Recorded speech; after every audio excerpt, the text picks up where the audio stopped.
Most people read Daniel chapter 3 as a story about a king who became angry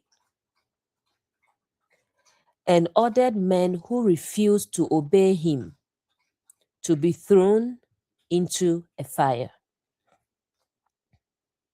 A story about power, control, and punishment.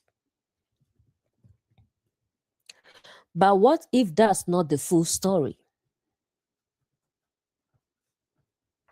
What if we look deeper? Because scripture is not always literal. It is layered, symbolic, and revealing something within you. What if this not just about a king, but about what tries to rule you? Not just about fire, but about the pressure you feel in life. Not just about three men, but about the part of you that refuses to bow. What if the furnace is not a place you avoid, but a moment you recognize? In this teaching, we are not just reading Daniel 3, we are decoding it. Because when you see it clearly, you won't just understand the story, you will understand yourself. So let's begin. Daniel chapter 3, verse 1. Nebuchadnezzar the king made an image of gold, whose height was 60 cubits, and the breadth thereof 6 cubits. He set it up in the plain of Dura, in the province of Babylon.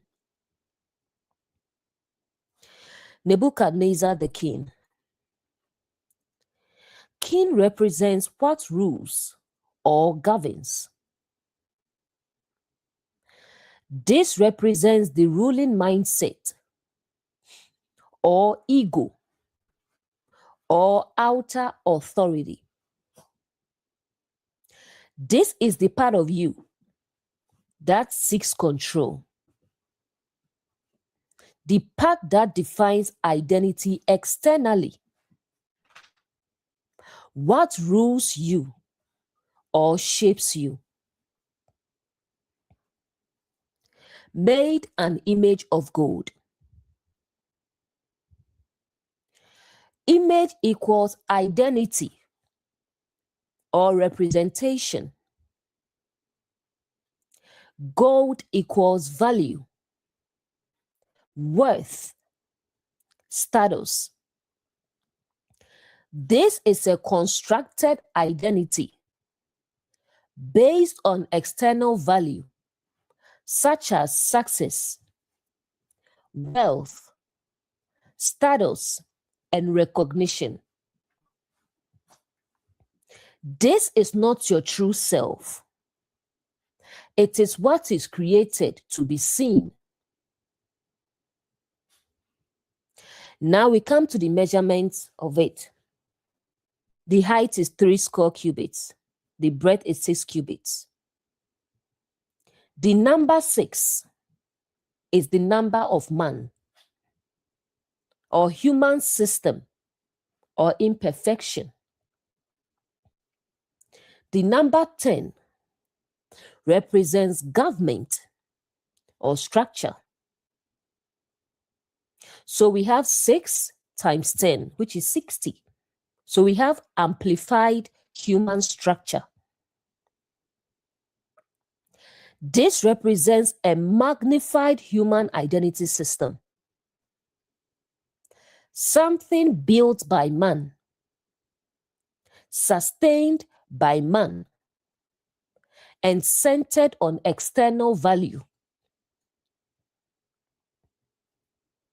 He set it up. This is intentional. It shows this system is established deliberately. It doesn't just appear. It is constructed and reinforced. In the plane of Dura, plane equals open space, no elevation. Dura equals cycle or circle or enclosure. This represents a level of consciousness where everything is flat and repetitive. No elevation in awareness. No deeper questioning, just cycles. This is living without higher awareness. Next, province of Babylon. Babylon represents confusion, mixture, distortion. This represents a state of confusion and external influence. State of many voices, many standards, and no clear truth. This is the environment where this image is established. The deep insight. This verse is showing the creation of a system that defines identity externally and expects everyone to align with it. The key truth. Before anyone is told to bow, the image must first be created. Meaning, the system must first define what is valuable, what is acceptable, and what is successful. Example, in relationship, what we see today.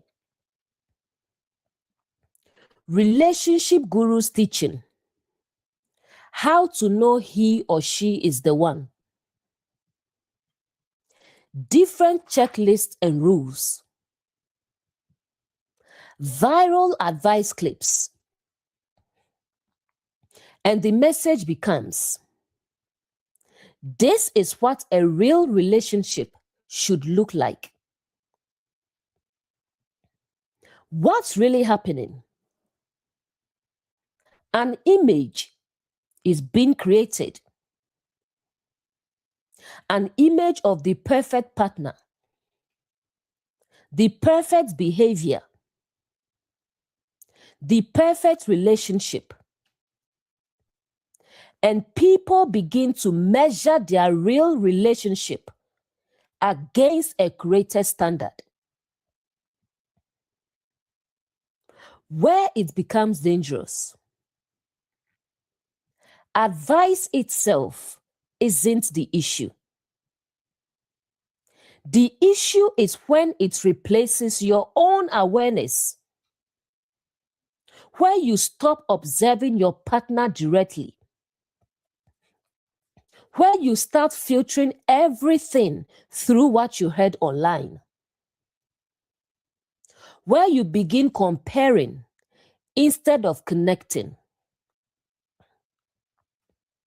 The subtle shift. You start thinking, maybe this isn't right. They don't match what I heard. What if I'm settling? Even when there was no real issue before. The result: you create tension where there was peace. You question what was working. You disrupt something real. Not because it was wrong, but because it didn't match the image. Connection to the verse. It says an image of gold was set up, and people were expected to align with it. In the same way, the perfect relationship image is set up, and people begin to judge their reality against it. The key truth: not every voice is meant to define your relationship. Some voices inform and some guide, but none should replace your ability to see clearly for yourself. A real connection cannot always be measured by what is trending, because what is real is not always what is displayed. The shift: instead of asking, does my relationship match what I've been told? Ask, what do I actually experience in this connection? Is it peace, respect, growth, or clarity? Because truth is not something you copy. It is something you discern. The moment you stop seeing what is in front of you clearly and start comparing it to what has been presented to you, is the moment you begin to lose touch with what is real. In career, what we see today: social media success stories, six-figure income culture, hustle and grind messaging. And the message becomes, this is what success looks like. What's really happening? An image is created. An image of the high-paying job, the luxury lifestyle, the visible success. And people begin to measure their lives against it. Where it becomes dangerous: success itself is not the issue. The issue is when someone else defines it for you. When that happens, you stop asking what fulfills you. You start chasing what is celebrated. You compare your journey constantly. And the subtle shift: you begin to think, I'm behind. I should be doing more. I need to get there. Even when you were once content and aligned. The result: you feel pressured. You lose clarity. You chase things that don't reflect you. And sometimes, people compromise values just to match the image. Connection to the verse. It says, an image of gold was set up, and people began to see it as the standard. In the same way, success is displayed, and people begin to bow to it without questioning. In religion, what we see today, public displays of spirituality, structured expectations. This is how to be right with God teachings and religious influences. The message becomes, this is what a true believer looks like. What's really happening? An image is created. An image of how to pray, how to speak, how to behave, what to believe. And people begin to conform to that image. Where it becomes dangerous, faith itself is not the issue.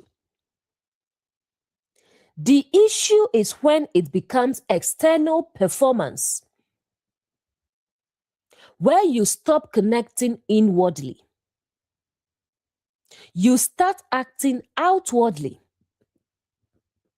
You rely on what is seen instead of what is real. The subtle shift. You begin to feel, I have to do it this way. I shouldn't question. I need to look like this. Even when something within you is not aligned. The result, you silence your awareness. You perform instead of connect.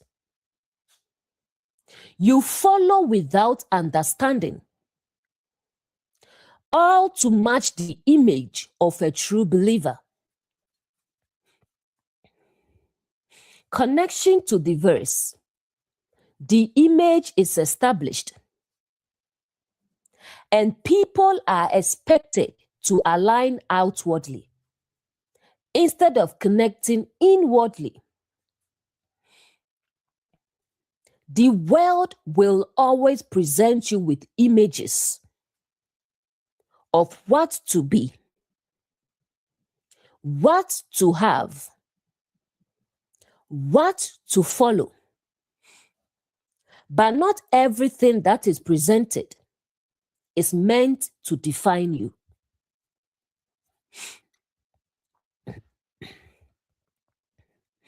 The moment you begin to live based on what is displayed, instead of what is true within you, is the moment you begin to bow without even realizing it.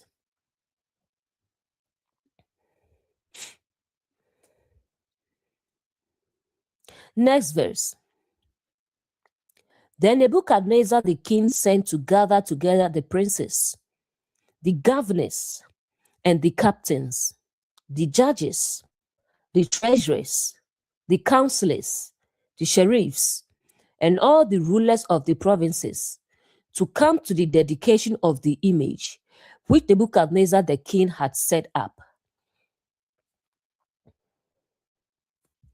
Sent to gather together. This is intentional. After the image is created, the next step is to gather people around it. This represents influence and spread. It doesn't stay personal. It becomes collective. What was created now begins to draw others in. Next line, princes, governors, captains, different levels of authority. This represents every level of influence within a system. Leadership, decision makers, enforcers, influencers. This is important. The image is not just shown, it is endorsed by authority. Next, judges, treasurers, counselors. This represents judgment, what is right and wrong. Value, what is important. And guidance, what to follow. This shows the image begins to shape standards, values, and direction. Not just behavior, but thinking. Next line, all the rulers of the provinces. This is total coverage. It represents complete system-wide influence. The image becomes the standard everywhere. Next line, to come to the dedication of the image. Dedication equals formal acceptance. This is not casual exposure. It is official recognition.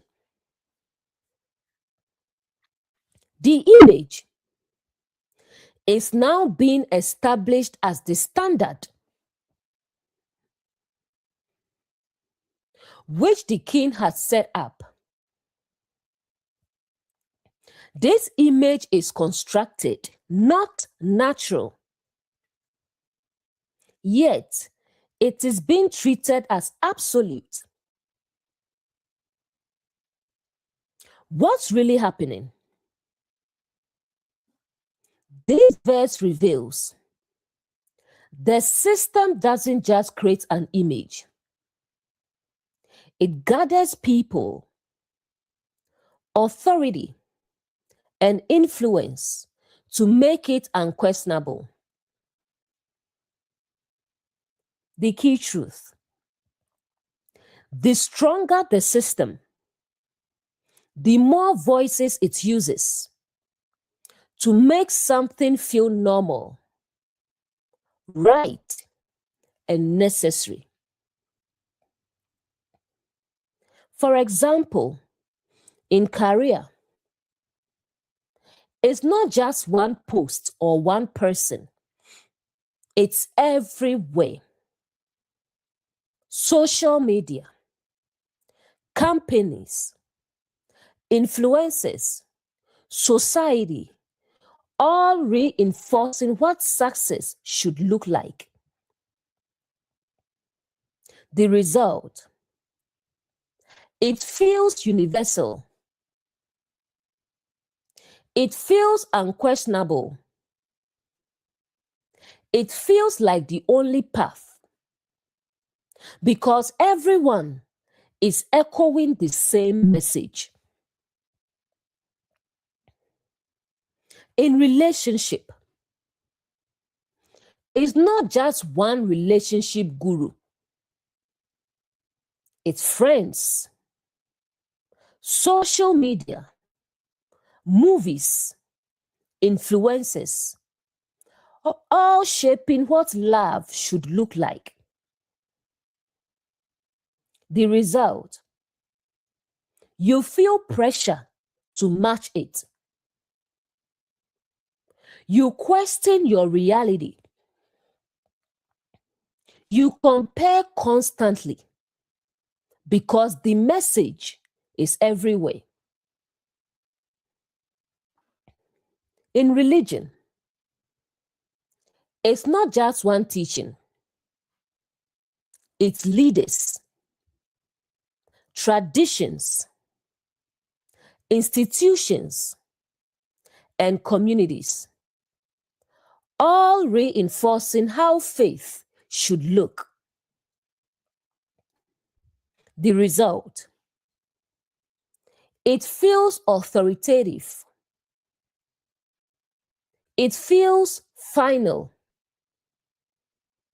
it feels unquestionable because it is supported by structure. The pattern breakdown: an image is created, authority gathers around it, it is endorsed, it becomes system-wide, it feels unquestionable. This is systemic reinforcement.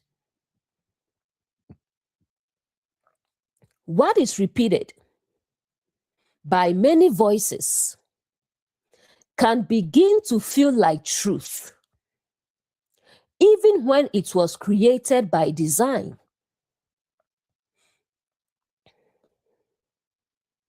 The moment something is supported by many voices, many authorities, and many systems, is the moment it becomes hardest to question. Next verse.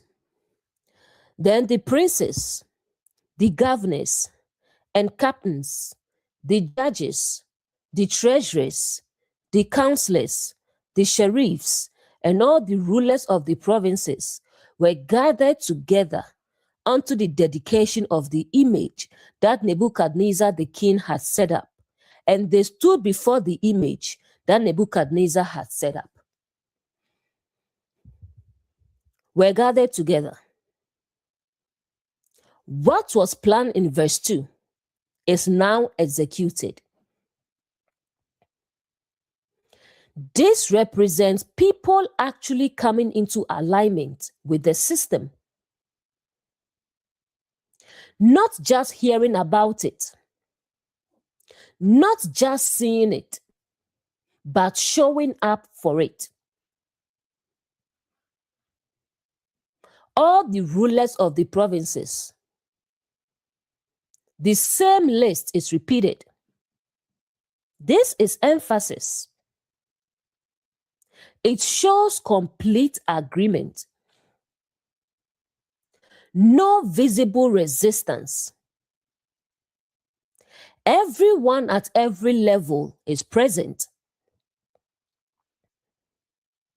Unto the dedication of the image.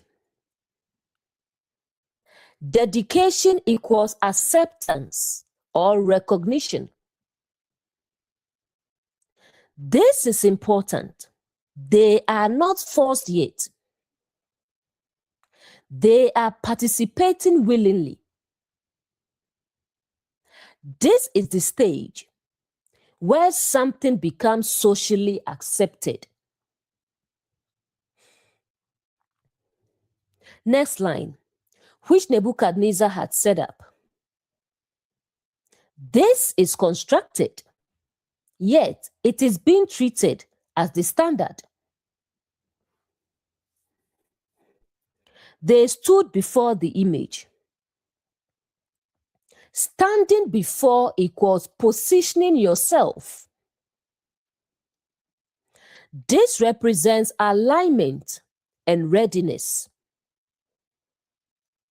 They are now in position to respond. This is before bowing, but they are already placed in front of it. The deep insight.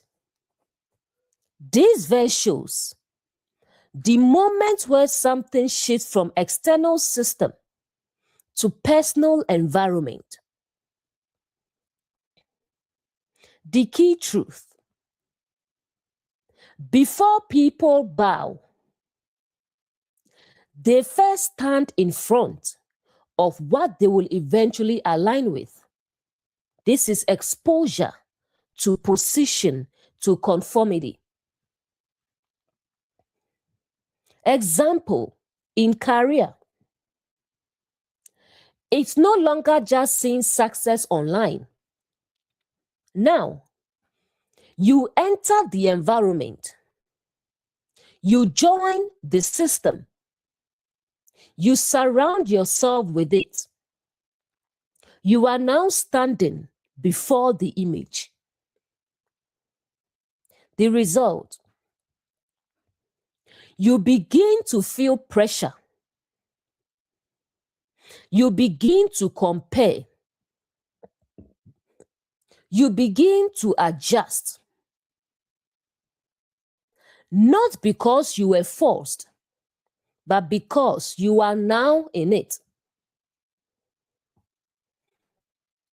In relationship, it's no longer just advice. Now, you constantly consume relationship content.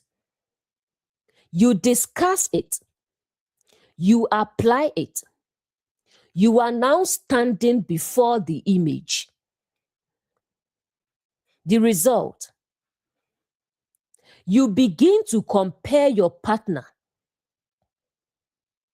You start questioning your reality. You shift your expectations. The environment begins to influence your perception. In religion, it's no longer just hearing teachings. Now, you are fully in the system. You participate regularly. You are surrounded by it. You are now standing before the image. The result: you begin to conform. You hesitate to question. You align with what is practiced because you are positioned within it. The pattern breakdown: the image is created. Authority gathers. People are invited. People show up. They stand before the image. This is positioned before conformity. You don't bow immediately. You first stand long enough in front of something until it begins to feel normal. The shift: instead of asking, why did I start thinking this way? Ask, what have I been consistently standing in front of that is shaping how I see things? Because environment shapes perception. The moment you place yourself in front of something repeatedly is the moment it begins to influence you. Before you even realize you are aligning with it. Next verse, verse 4. Then an herald cried aloud, "To you it is commanded, all people, nations, and languages." Herald equals messenger or announcer. Cried aloud equals loud, public, undeniable. This represents a voice that cannot be ignored, such as repeated messaging, public declarations, and cultural narratives. This is no longer subtle influence. It is clear communication. Next line, to you it is commanded. This is the shift from suggestion to expectation. What was once optional now feels required. Next line, all people, nations, and languages. This represents universal reach, different backgrounds, different cultures, and different perspectives, yet one message. This shows how widespread the system is. The deep insight. This is the moment where influence becomes pressure. The system now says, this is what you must do. The key truth. What is repeated long enough eventually feels like a command. Example, in career, it's no longer just seeing success. Now the message becomes, you must level up. You must achieve more. You must reach this standard. It starts to feel like a requirement. The result, you feel pressured. You feel behind. You feel like you have no choice. Not because it's true, but because the message is loud and constant. In relationship, it's no longer just advice. Now it becomes, if they don't do this, leave. If they are not like this, it's wrong. This is how a relationship should be. It feels like a fixed standard. The result, you feel pressure to evaluate constantly. You feel like something is wrong. You question your connection because you feel like you must follow it. In religion, it's no longer just teaching. Now it becomes, you must believe this. You must act this way. You must follow this pattern. It feels like non-negotiable truth. The result, you hesitate to question. You feel pressure to conform. You feel fear around deviation because it is presented as absolute. Not every loud voice is truth. Some voices are simply repeated until they sound like authority. The moment something is declared with confidence, with repetition, and with authority, is the moment it begins to feel like you have no choice, even when you do. Verse 5, that at what time ye hear the sound of the cornet, flute, harp, sackbut, psaltery, a cymbal, and all kinds of music, ye fall down and worship the golden image that Nebuchadnezzar the king had set up. At what time ye hear the sound? This is timing. It represents triggered response. Meaning, the system creates moment where you are expected to react, not think, not discern, but respond automatically.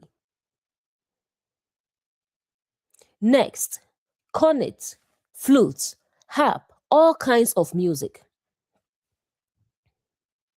Music equals emotion, atmosphere, and influence. The trigger is not logical, it is emotional. Sound influences feeling. Feeling influences action. This represents emotional conditioning. All kinds of music. This variety, it shows multiple forms of influence, different voices, different styles, different approaches, but all leading to one outcome. Ye fall down. This is action. Fall down equals submit or lower yourself.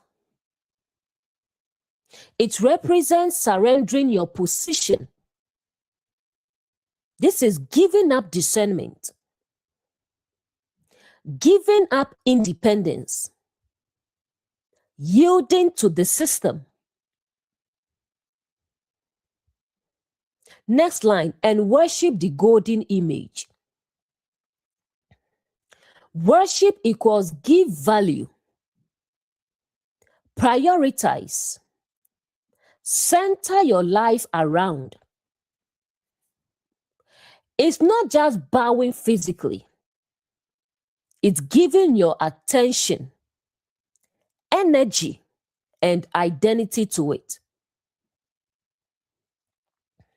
Next line, which Nebuchadnezzar had set up. Again, this is constructed influence, not truth discovered, but truth presented. What's really happening? This verse reveals the system uses emotion plus timing plus repetition to create automatic conformity. The key truth: the most powerful control is not force. It is conditioning your response. Example, in career, what happens? You see success posts, promotions, lifestyle content, and instantly you feel behind. You feel pressure. You feel urgency. That feeling becomes your trigger. The result: you act quickly. You chase without thinking. You compare constantly, not from clarity, but from emotion. In relationship, what happens? You hear, if they don't do this, leave. This is what love looks like. And you feel doubt, fear, and pressure. That feeling becomes your trigger. The result: you question your partner. You react emotionally. You create issues, not from truth, but from influenced perception. In religion, you experience music, gatherings, and emotional environments, and you feel moved, convicted, and pressured. That feeling becomes your response. The result, you act without questioning. You follow without understanding. You conform emotionally, not from awareness, but from atmosphere. Not every feeling is truth. Some feelings are responses to what you've been exposed to. The shift, instead of asking, why do I feel this way? Ask, is this coming from within me? Or is this a reaction to what I just heard or saw? Because awareness breaks conditioning. The moment you react without pausing, without questioning, without discerning, is the moment you are no longer choosing. You are responding. Verse 6. And whoso falleth not down and worshipeth, shall the same hour be cast into the midst of a burning fiery furnace. Whoso falleth not down. Choice is now defined. There are only two options presented: bow or refuse. This represents forced alignment. No middle ground is offered. Next line, and worshipeth not. Worship equals give value, priority, allegiance. This means if you do not align, if you do not conform, there is a consequence. Next line, shall the same hour. This is immediate. It represents urgency and pressure. No time to think. No time to reflect. You are pushed to decide quickly. Next line, be cast into. Cast equals thrown or forced. This represents being pushed into an uncomfortable state. Not chosen, but experienced as a result. Next line, the burning fiery furnace. Fire equals intensity, pressure, discomfort. Furnace equals enclosed system, overwhelming condition. The consequence is intense internal pressure, such as fear, anxiety, rejection, isolation, and loss. This is emotional and psychological. The deep insight. This verse reveals the system uses fear of consequence to enforce conformity. The key truth: most people don't conform because they believe something is true. They conform because they fear what happens if they don't. Example, in relationship, you come across relationship advice. How to know if they are the one. Signs you are circling. And it makes you feel uncertain, curious, and slightly uneasy. At this point, nothing is wrong yet, but something has been introduced into your mind. Now the thoughts begin. What if I chose the wrong person? What if I'm wasting my time with this person? What if there's someone better out there? What if I'm missing out? This is the key shift from feeling to fear. The dangerous illusion, thinking the grass is greener somewhere else.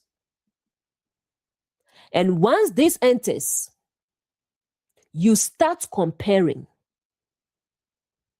You start questioning. You start analyzing everything. Not from clarity, but from fear of loss or missing out. What happens next? You begin to notice flaws you ignored before. You interpret things negatively. You create problems where there was none. The relationship didn't change. Your perception did. Connection to the verse. The music played, which is trigger. The command followed, which is fear. And people bowed.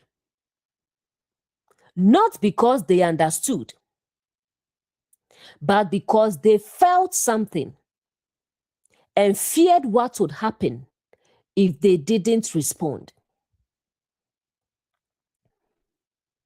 The deep truth. Sometimes you don't leave because something is wrong. You leave because a thought was planted and fear made it feel real. Not every doubt comes from truth. Some doubts are planted, watered by fear, and grow into something that was never real to begin with. The shift. Instead of asking, what if this isn't the right person? Pause and ask, did something actually change? Or did something I heard change how I'm seeing this? Because clarity feels different from fear. The most dangerous moment is not when something is wrong. It is when fear convinces you something is wrong when it isn't. In career, you come across six-figure income content, luxury lifestyle posts. You should be here by now messaging. And it makes you feel pressure, comparison, and restlessness. At this point, nothing is actually wrong with your life, but something has been introduced into your mind. Now the thoughts begin. What if I'm behind in life? What if I don't make it?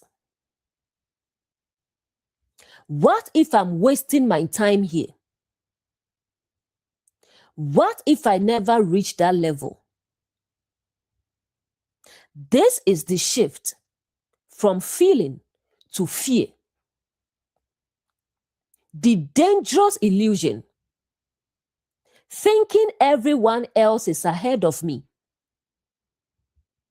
And once this enters, you stop appreciating where you are. You rush decisions. You chase things that don't align. Nothing externally changed. Your perception changed. What happens next? You may leave a stable path impulsively. Compromise your values. Chase status over purpose. Not because your path was wrong, but because fear made it feel wrong. In religion, you hear strong teachings, emotional messages. This is the only way. And you feel conviction, pressure, and urgency. At this point, you may already have inner understanding, but something external has been introduced. Now the thoughts begin. What if I'm wrong?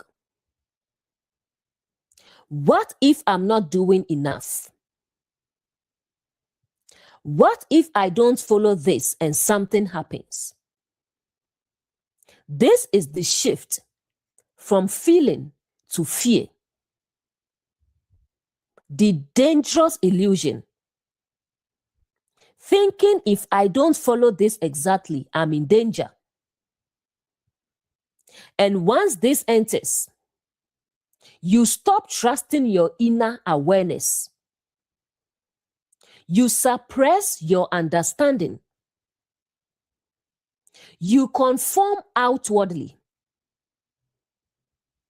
Nothing about truth changed. Your confidence in it did. What happens next? You begin to perform instead of connect. You follow without understanding. You silence your discernment, not because you lack truth, but because fear overrides it. Verse 7. Therefore, at that time, when all the people heard the sound of the cornet, flutes, harp, sackbut, psaltery, and all kinds of music, all the people, the nations, and the languages fell down and worshipped the golden image that Nebuchadnezzar the king had set up. Therefore, this connects everything. Meaning, because of the image in verse 1, the system, verse 2 to 3, the command, verse 4, the trigger, verse 5, and the fear in verse 6, now comes the result. When all the people heard the sound, same trigger as before. This shows this system is working exactly as designed. The moment the trigger appears, the response follows. All the people, nations, and languages, everyone. This represents collective conformity. It feels like everybody is doing it. And this makes it even harder to resist. Fell down. They responded. It represents giving in, not necessarily because they believed it, but because they felt and feared enough to act. Worship the golden image. Worship equals giving value, attention, identity. This is the final step, which is alignment. What was once external is now internalized, which Nebuchadnezzar had set up. Again, this was constructed, yet it is being fully accepted. What's really happening? This is the moment where conditioning becomes behavior. People don't just feel it, they act on it. The key truth: you don't fully bow when you feel something. You bow when you act on that feeling without questioning it. In relationship, what happens? Earlier, you felt doubt. You feared missing out. Now you act. You create issues. You withdraw. You leave prematurely. Not because something was truly wrong, but because you believed the fear. In career, earlier you felt behind. You feared failure. Now you act. You rush decisions. You chase status. You abandon alignment. Not because your path was wrong, but because fear drove your action. In religion, earlier you felt pressure. You feared being wrong. Now you act. You conform outwardly. You stop questioning. You follow blindly. Not because you understood, but because you didn't want to be wrong.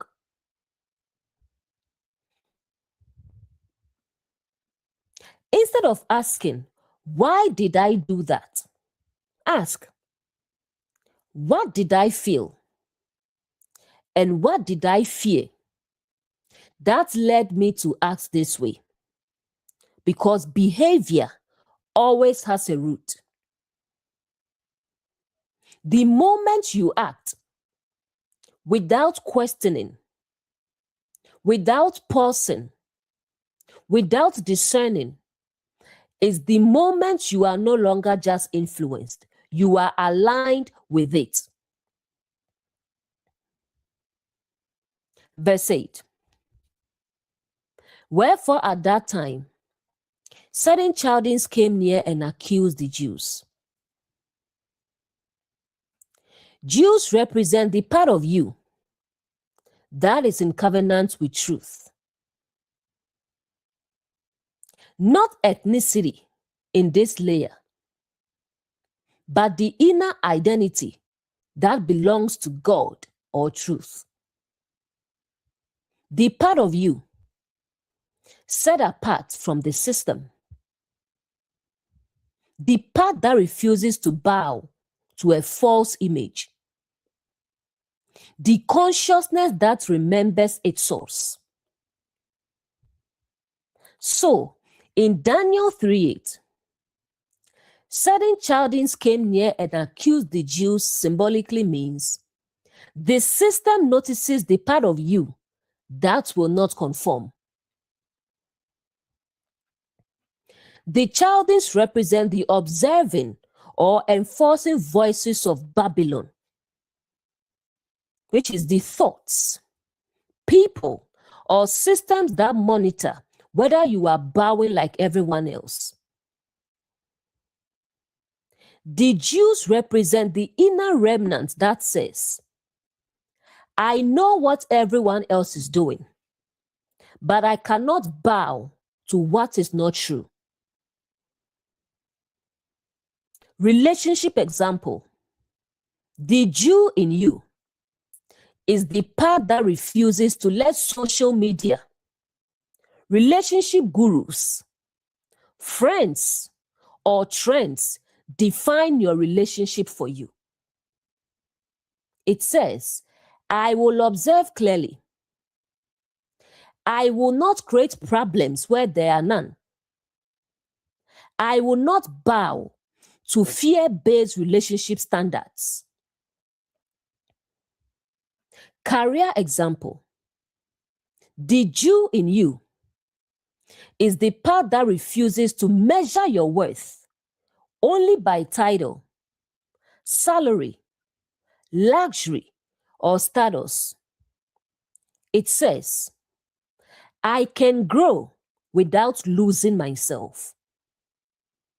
I can succeed without worshiping the image. In religion, the Jew in you is the part that remains loyal to truth, even when the system demands performance or blind conformity. It says, I honor truth more than appearance. The Jews in this verse represent the part of you that is still consecrated to truth, the part Babylon cannot fully own.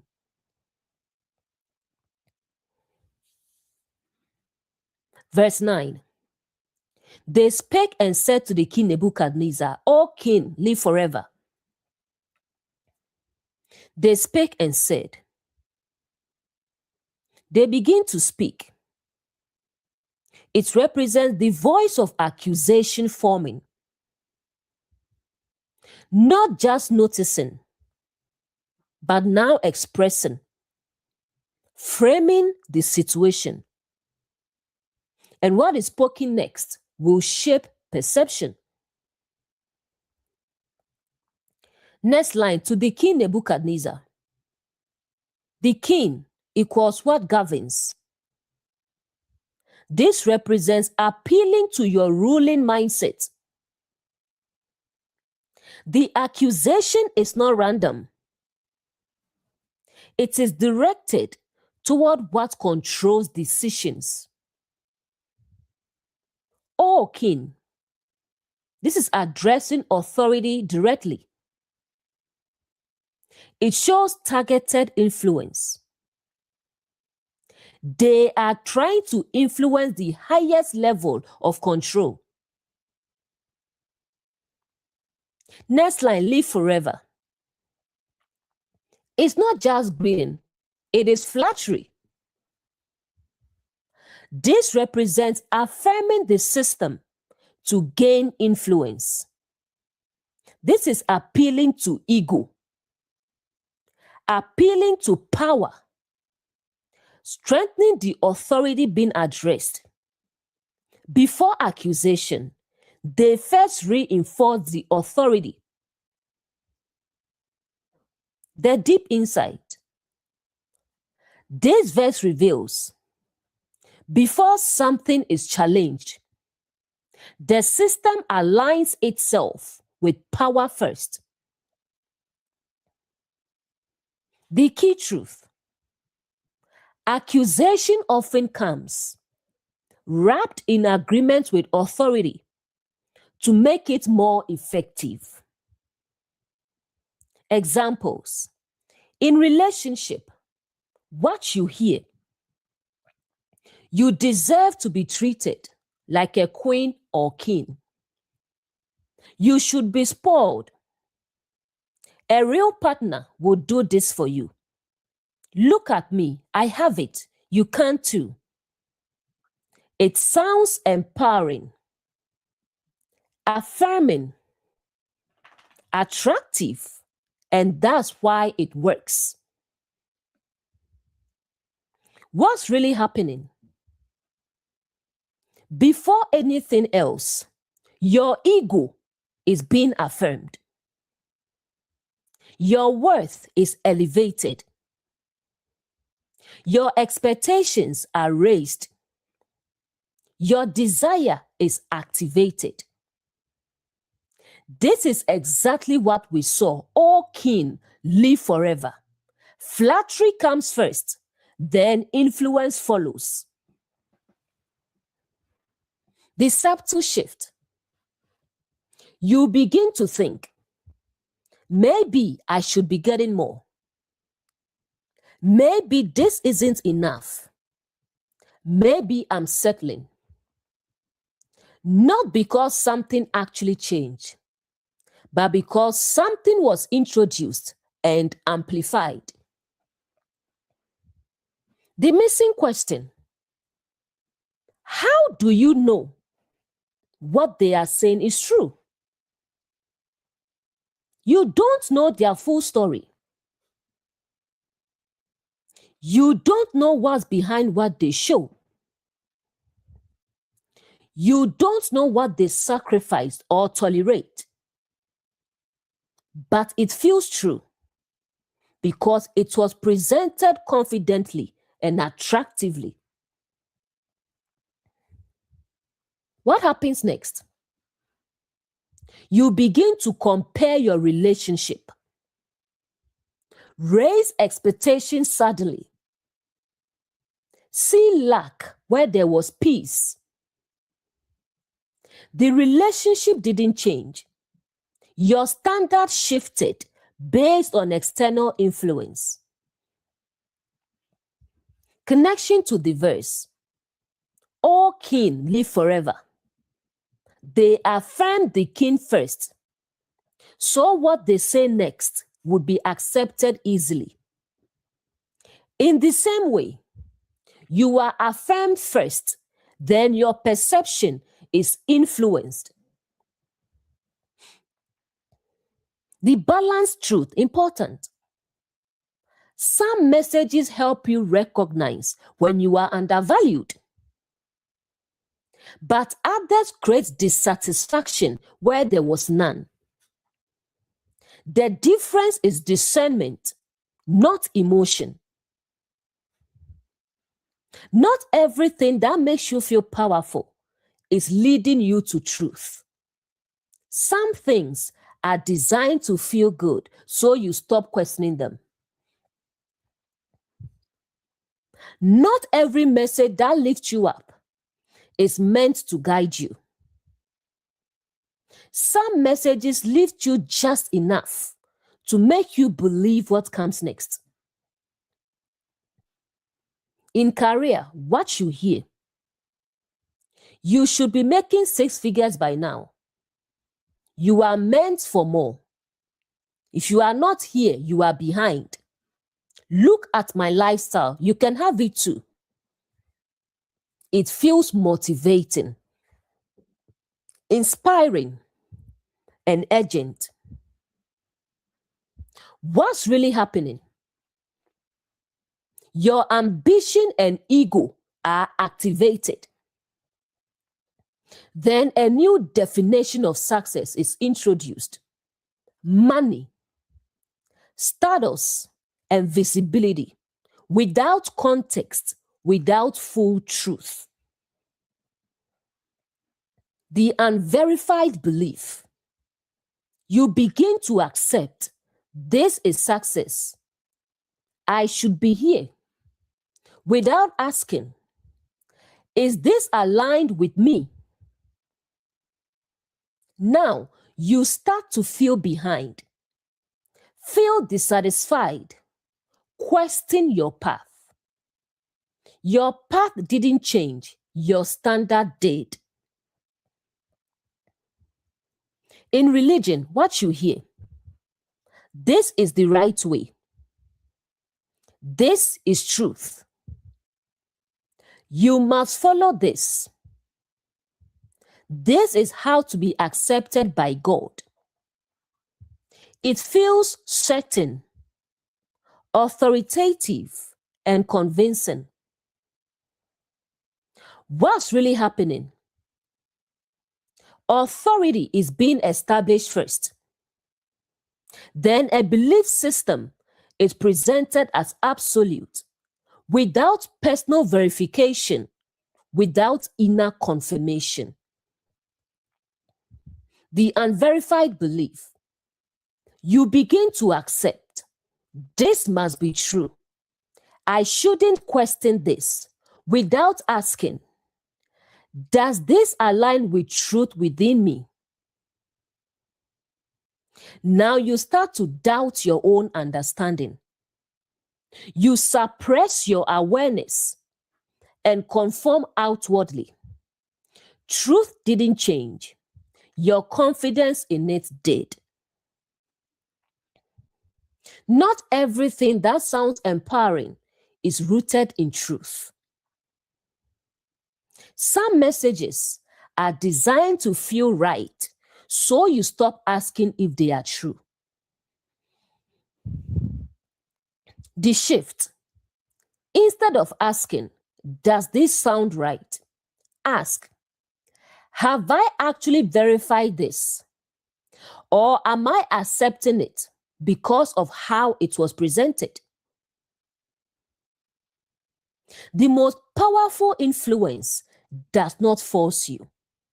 It convinces you without proof until you begin to live by something you never truly examined.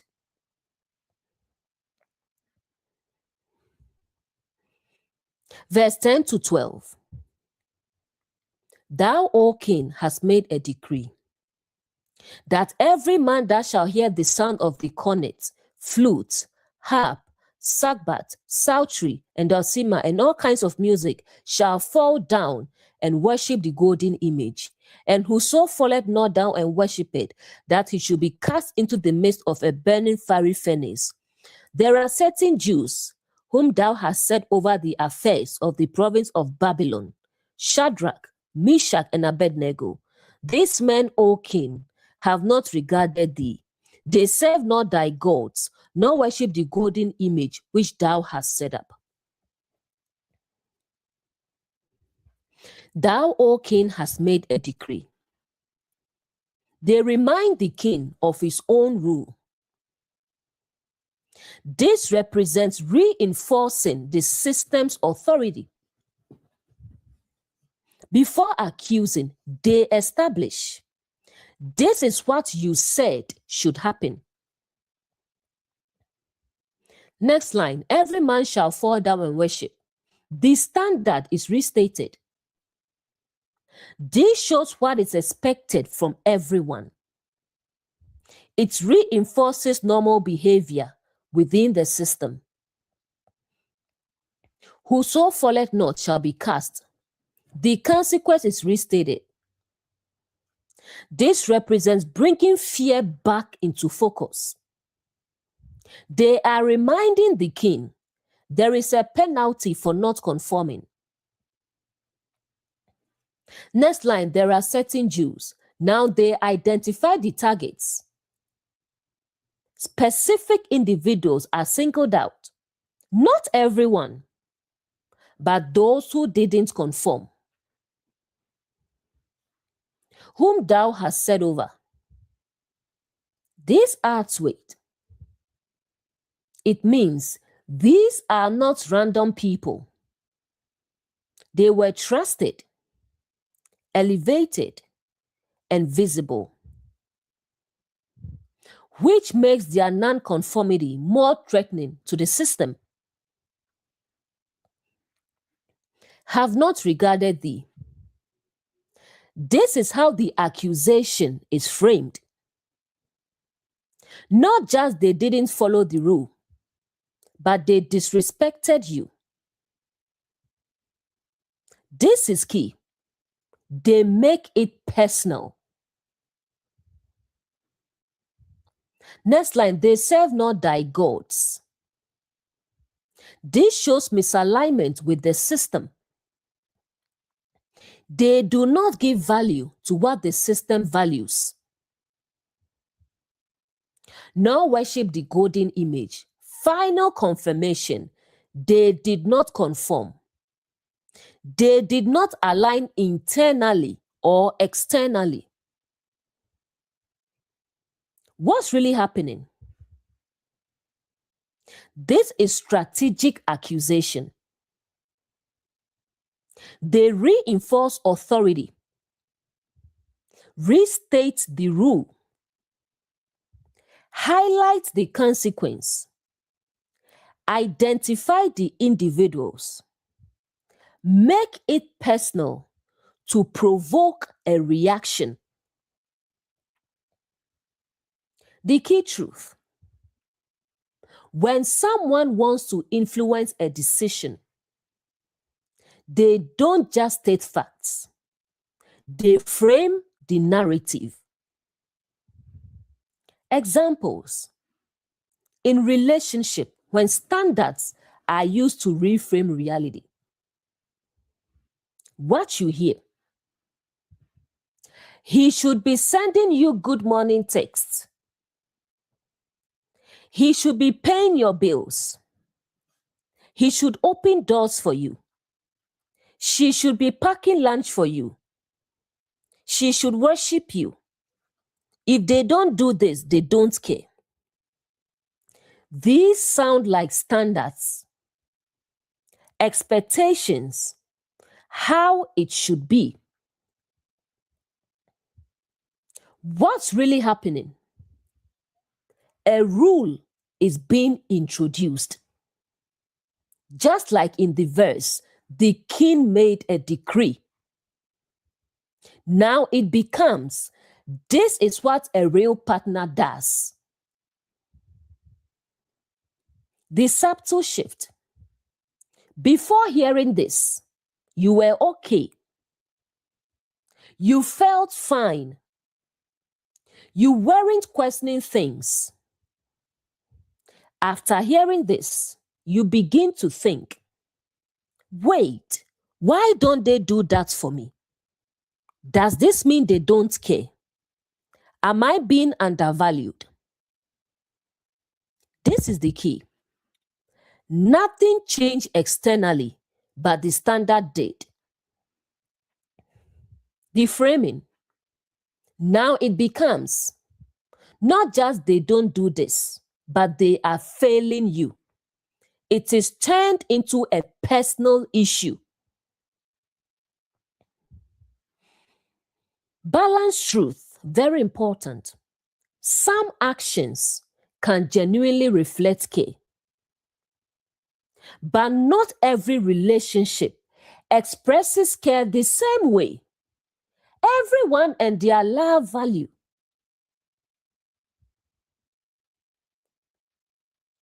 The danger is turning preferences into universal rules.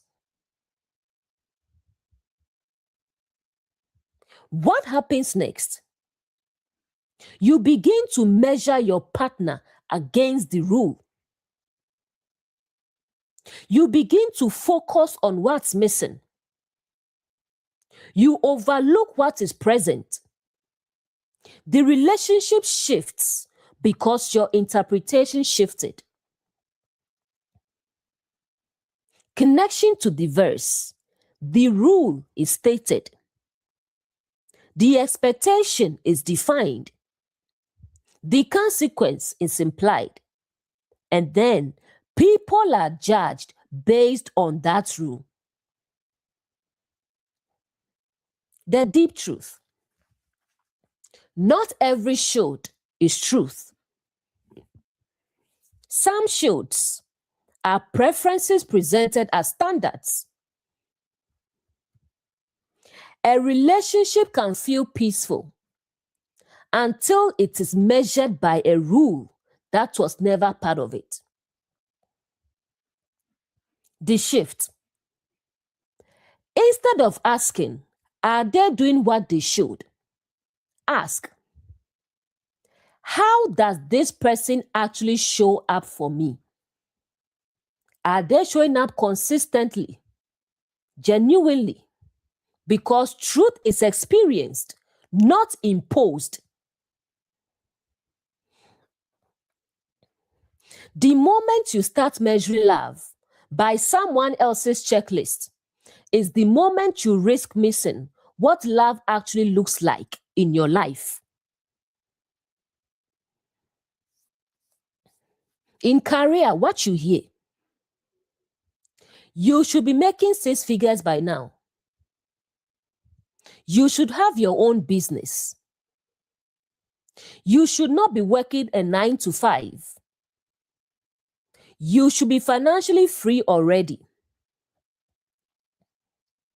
These sound like motivation, ambition, and leveling up. What's really happening? A rule is being introduced. Just like in the verse, the king made a decree. Now it becomes, this is what success looks like. The subtle shift. Before hearing this, you were progressing. You had clarity. You felt okay with your path. After hearing this, you begin to think, why am I not there yet? Am I behind? Am I wasting time? The key truth: nothing changed in your life but the standard date. The framing: now it becomes not just I'm not there yet, but I'm failing. Your journey is no longer seen as growth. It is seen as lack. Balanced truth: ambition and growth are good, but not everyone's path is the same. The danger is turning one path into the only path. What happens next? You begin to compare constantly. Rash decisions. Chase things that don't align. Your path shifts because your perception shifted. Connection to the verse. The rule is declared. The expectation is defined. The consequence is implied. And now you judge yourself by that rule. In religion, what you hear: you should pray this many times a day. You should follow this exact method. You should speak this way. If you don't do this, you are not right. These sound like discipline, structure, and spiritual growth. What's really happening? A rule is being introduced. Just like in the verse, the king made a decree. Now it becomes, this is what being right with God looks like. The subtle shift. Before hearing this, you had a personal connection. You had understanding. You had peace. After hearing this, you begin to think, am I doing enough? Am I doing it right? Am I missing something? Truth didn't change. Your confidence did. Now it becomes not just I'm learning, but I'm not enough. Your connection is no longer personal. It becomes performance-based. Balanced truth. Structure and discipline can help growth, but they are not the same as truth. The danger is turning methods into absolute requirements. What happens next? You begin to perform instead of connect. Begin to follow without understanding. You begin to suppress your inner awareness. Your experience shifts because your perception shifted. The moment you start measuring your life by someone else's definition is the moment you risk losing sight of what was already working.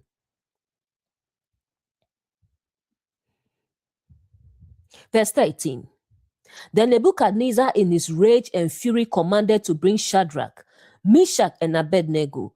Then they brought these men before the king. Then Nebuchadnezzar. The king again represents what governs. This is your ruling mindset reacting. Not neutral anymore. Now it is emotionally activated. In his rage and fury. Rage equals intense anger. Fury equals emotional escalation. This represents what happens when truth challenges a system. The system doesn't respond calmly. It reacts emotionally. The key truth: when something is deeply rooted in identity, any challenge to it feels like a threat. Next line, commanded to bring. This is control. It represents forcing confrontation. The system now says, come here, face this. No longer distant, now it is direct. Shadrach, Meshach, and Abednego, the aligned ones. It represents the part of you that did not conform. Now that part is being challenged directly. They brought these men before the king. This is exposure. It represents standing face to face with pressure. No hiding. No blending in. It is now direct confrontation with authority. The deep insight. This verse reveals when you don't conform, the system escalates from influence to pressure and confrontation. Example, in relationship. What happens? You decide, I'm not leaving this person. I'm okay with my relationship. Suddenly, people you've told get emotional. They argue strongly. They push harder. You hear, why are you staying? You are not seeing clearly. You are making a mistake. It becomes intense and personal. In career, you decide, I'm okay growing at my pace. I won't chase what doesn't align. Suddenly, you are questioned. You are challenged. You are pressured. You hear, why are you still there? You are wasting your time over there. You should be doing more.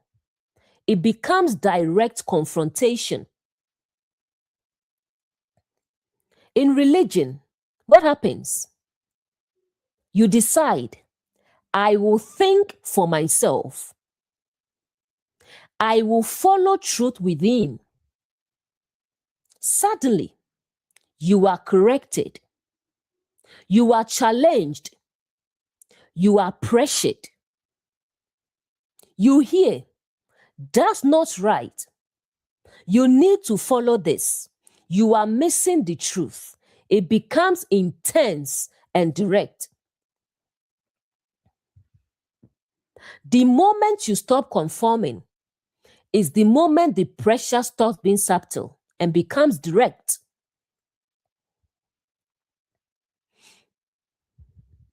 Verse 14 to 15. Nebuchadnezzar spake and said unto them, Is it true, O Shadrach, Meshach, and Abednego? Do not ye serve my gods, nor worship the golden image which I have set up.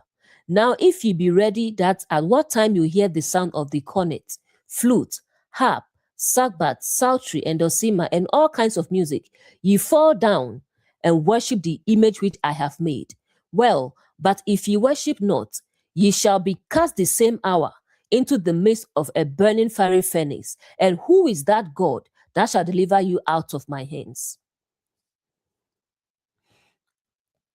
Is it true that you do not serve my gods? This is confrontation. The system is asking, are you really not aligning with this?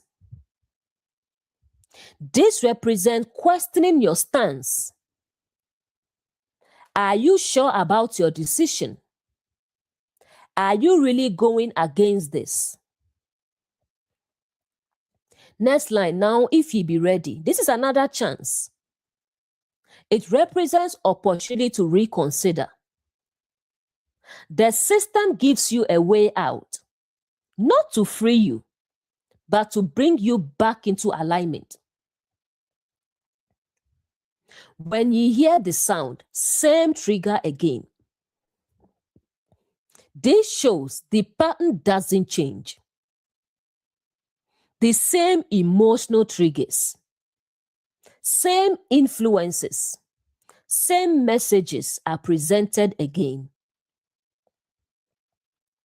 If you fall down, if you conform, everything is fine. This represents acceptance through alignment. The system says, just follow, and there's no problem. But if ye worship not, the alternative. This represents clear division. There is no middle ground. Ye shall be cast. The consequence remains. This shows pressure is still present. The choice is conform or face discomfort. Next line. Who is that God that shall deliver you? This is the deepest part. It represents challenging your inner conviction. The system questions, what will save you if you don't follow this? It shows up as, what if you are wrong? What if this doesn't work out? What if you fail? This is fear targeting your belief. The deep insight. This is the moment where the system gives you one last chance to choose. But the choice is framed as safety, which is conformity, versus risk, which is truth. The key truth. The hardest moment is not when you first feel pressure. It is when you are given a chance to go back and everything in you must decide. In relationship, what happens? After doubt and pressure, you still decide, I'm okay with my partner. I said I'm not leaving. Then comes, are you sure? Think about your future. What if you regret this? And the same ideas are repeated. The same fears are brought up. You are given a chance to go back to doubt. In career, what happens? You decide, I will grow at my pace. I won't chase what doesn't align. Then comes, are you sure? What if you never make it? What if you fall behind? And the same success standards are shown again. You are given a chance to go back to pressure. In religion, you decide, I will follow truth within. Then comes, are you sure? What if you are wrong? What if this is dangerous? And the same teachings are repeated. You are given a chance to go back to conformity. It is easy to stand when the pressure is distant. But when the question becomes, are you sure? That is where your truth is revealed. The final test is not about the system. It is about whether you will return to what you already knew was not true.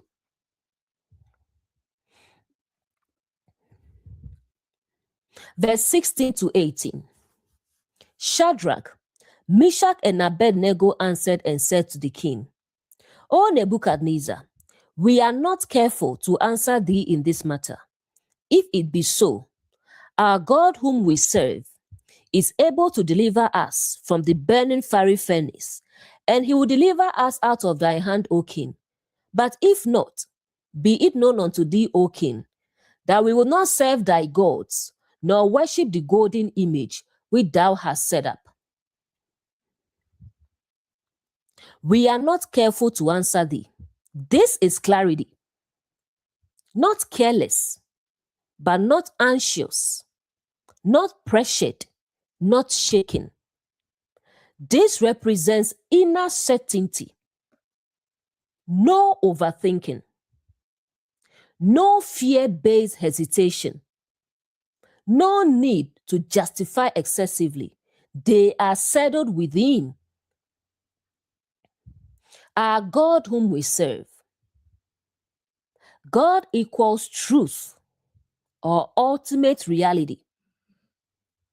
Serve equals what you align with. This represents what governs them internally. Not the system, but truth within. Is able to deliver us. This is confidence. It represents trust in truth over fear. They are not relying on the system or external approval. They are rooted in inner alignment. He will deliver us. This is strong conviction. It shows certainty in their stance. No doubt. No negotiation. Just confidence. But if not, this is the deepest part. It represents detachment from outcome. Meaning, even if things don't go as expected, their decision does not change. The key truth: true alignment is not dependent on results. We will not serve thy gods. Final declaration.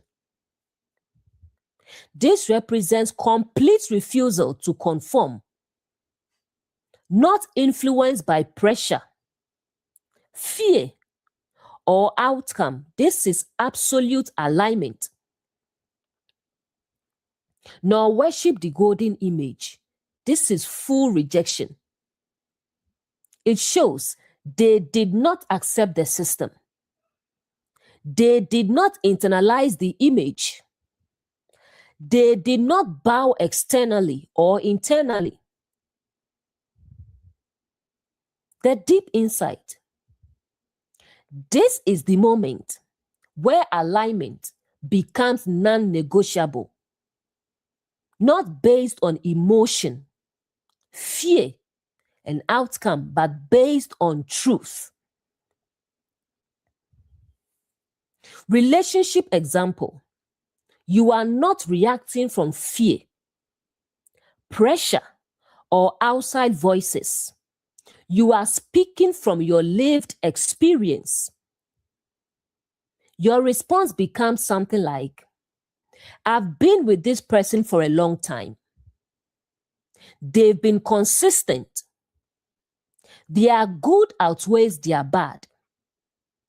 I'm not perfect either. I too have flaws. They've been patient with me too. We will work things out. This is deep because you are no longer judging the relationship based on trends, checklists, and external standards. You are judging it based on truth you've experienced. What makes this different from blind attachment? You are not saying, I will stay no matter what. You are saying, I see clearly and I am choosing consciously.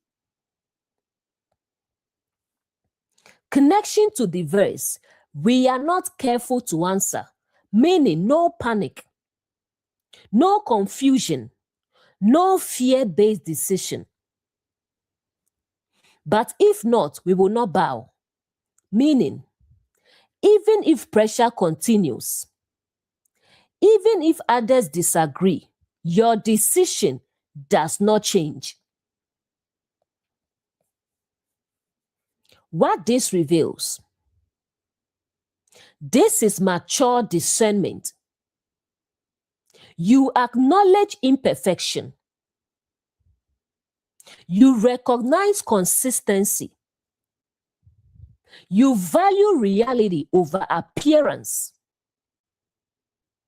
This is not weakness, it is clarity. Real love is not built on perfect moments, but on consistency, understanding, and the willingness to grow together. The shift. Instead of asking, does this match what I've been told love should look like?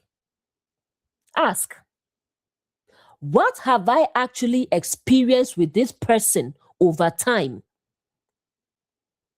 Because truth is not always loud, but it is always consistent. Career example. After all the pressure, comparison, and noise, you say, I've been on this path for a while. I've grown consistently. I've learned valuable skills. This path may not look flashy, but it's building me. Not everything is about money or status. I'm not rushing into something that doesn't align.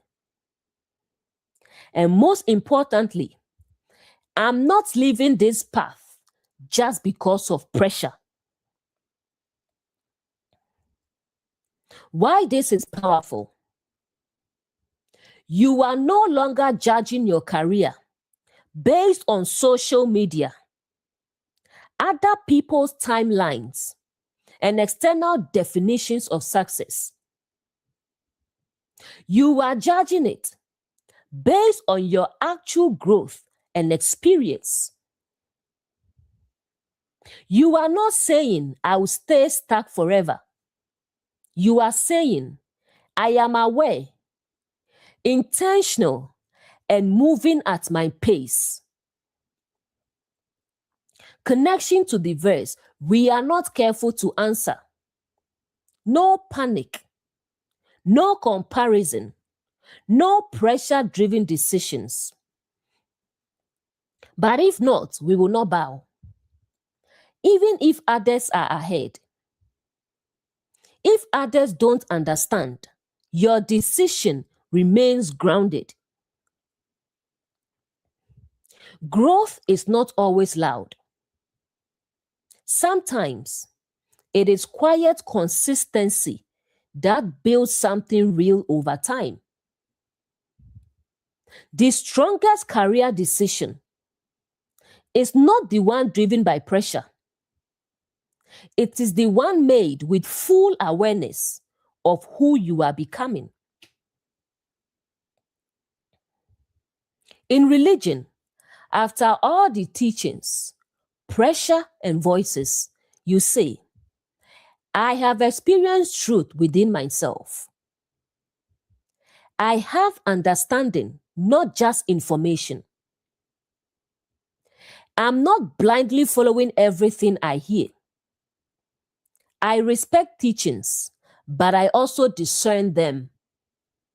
My connection is real, not performative.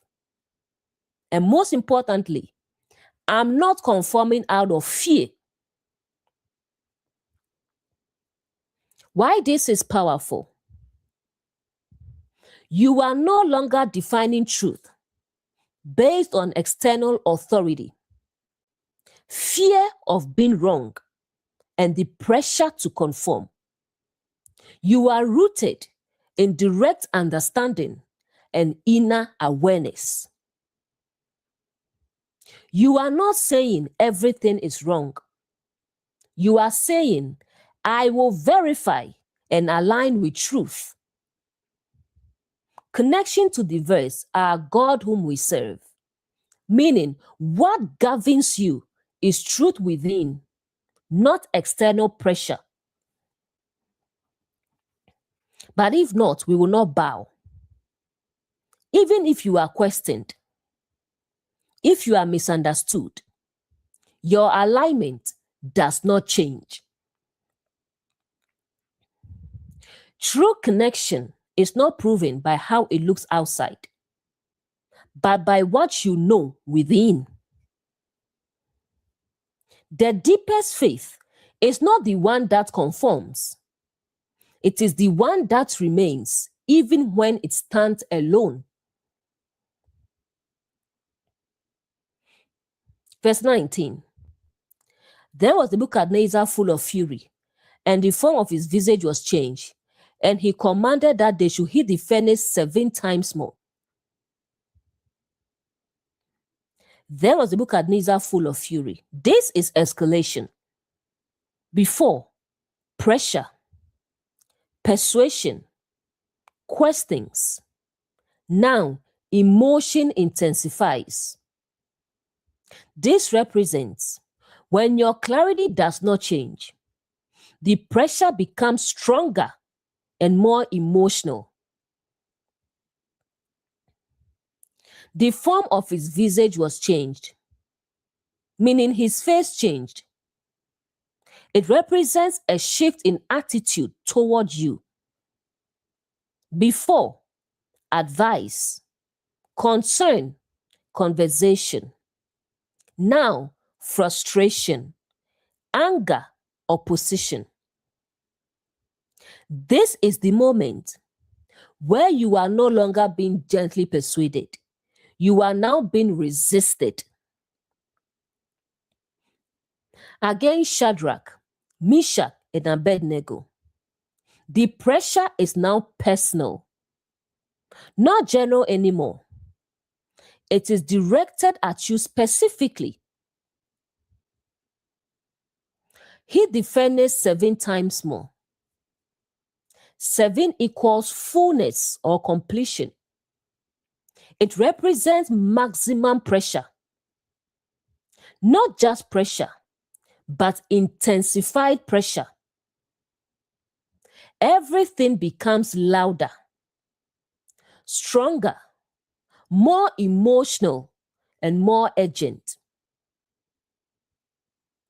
What's really happening? When you don't conform, the system doesn't stop, it escalates from influence to pressure to threat to intensified emotional force. In relationship, what this looks like. Maybe you were once confused, hurt, and seeking advice. You are at your lowest point, so you spoke to a friend or a family member, and they told you, leave. You deserve better. This isn't right. Then something changes. After deep reflection, you step back. You observe clearly. You weigh everything and you decide, I'm staying. I see things differently now. We will work through this. Now comes the reaction. When you tell them your decision, they respond, are you serious? After everything you said, why did you even come to me then? You are being stubborn. And sometimes they get upset. After you've calmly said, I'm staying, we will work things out. Now the reaction becomes, you are not listening. You are making a huge mistake. I'm done talking about this with you. Tone changes. Energy changes. Attitude changes. It becomes emotional and intense.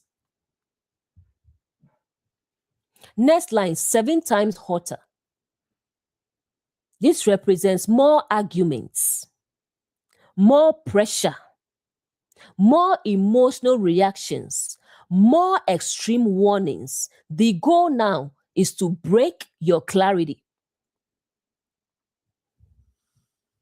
In career, what this looks like. After you've said, I'm staying on my path, now you hear, you are wasting your life. You are not serious. You regret this. More content appears. More comparisons show up.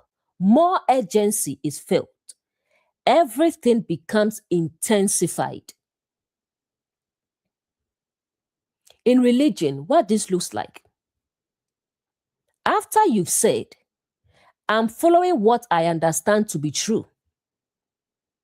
Now you hear, that's dangerous thinking. You are being misled. You need to be careful. The tone becomes stronger and more forceful. The key truth. When your decision is weak, pressure is gentle. But when your decision is firm, pressure becomes intense. Not all resistance is a sign you are wrong. Sometimes resistance increases because you did not bend.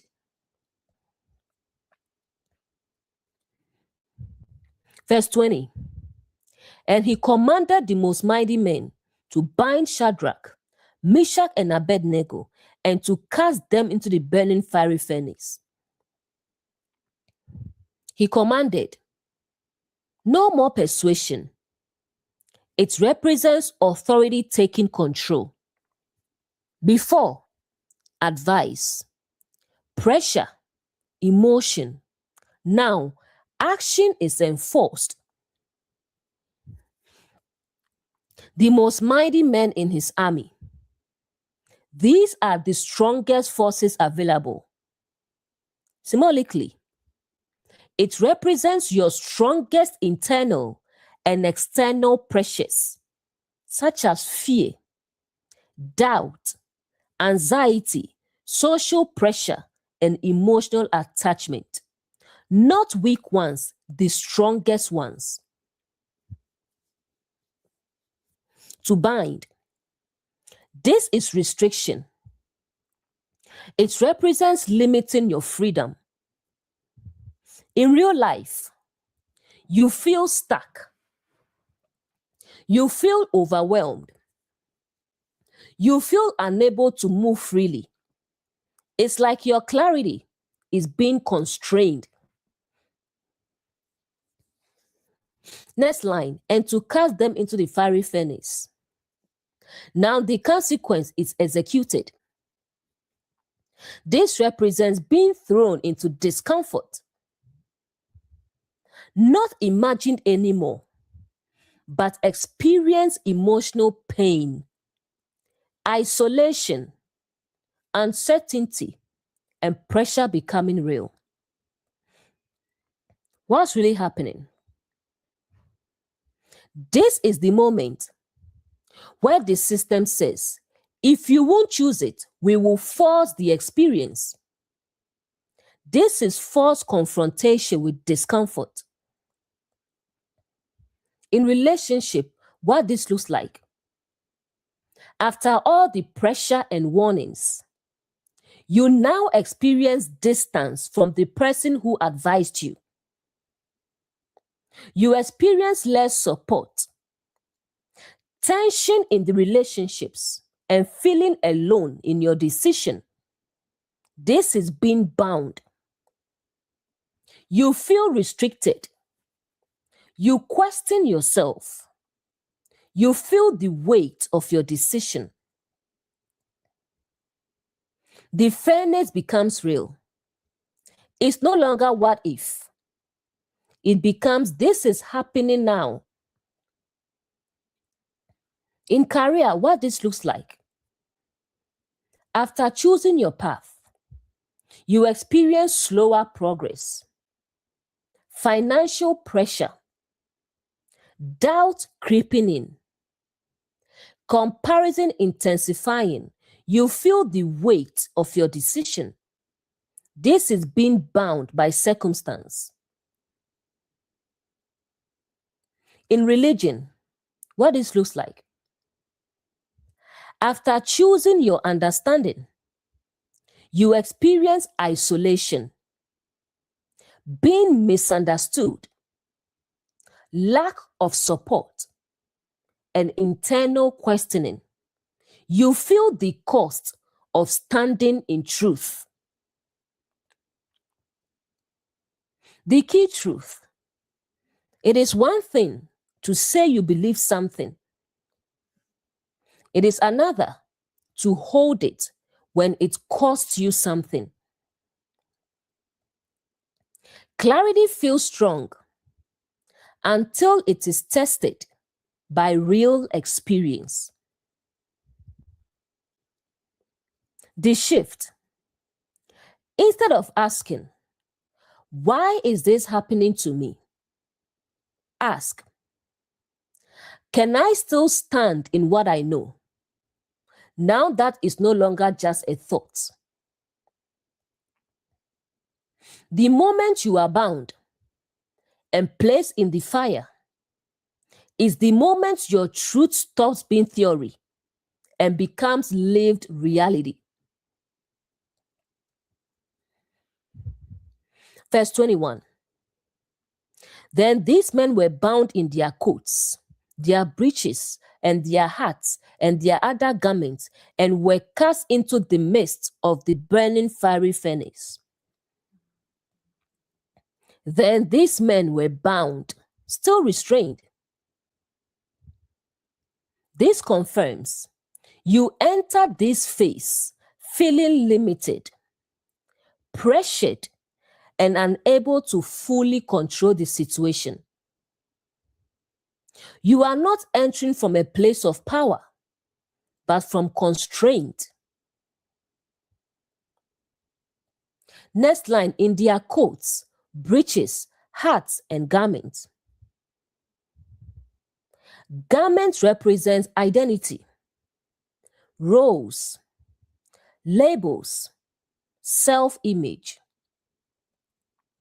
This means they were not stripped of anything. They entered the fire with their identity, their roles, and their external expressions. Symbolically, everything they carried with them went into the fire. The deep meaning. The fire tests not just your decision, but your identity, your beliefs, attachments, and self-image. And were cast into the mist. The center, the core, not near it, not around it, but fully in it. This represents full immersion in the experience. No escape, no partial exposure. You are in it completely. The burning fiery furnace.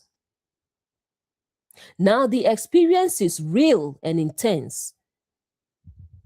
This represents the full weight of your decision, emotional discomfort, uncertainty, isolation, pressure becoming reality. The deep insight. This verse reveals when you stand in truth, you are not spared from the experience. You go through it fully. The key truth. Standing in truth does not mean avoiding the fire. It means going through it without changing your alignment. Example, in relationship, what this looks like. After choosing to stay, you experience real relationship challenges, experience moments of doubt, lack of support from others. You experience emotional weight. You are not imagining anymore, you are living it. With their garments, you enter with your beliefs about love, your expectations, and your identity in the relationship.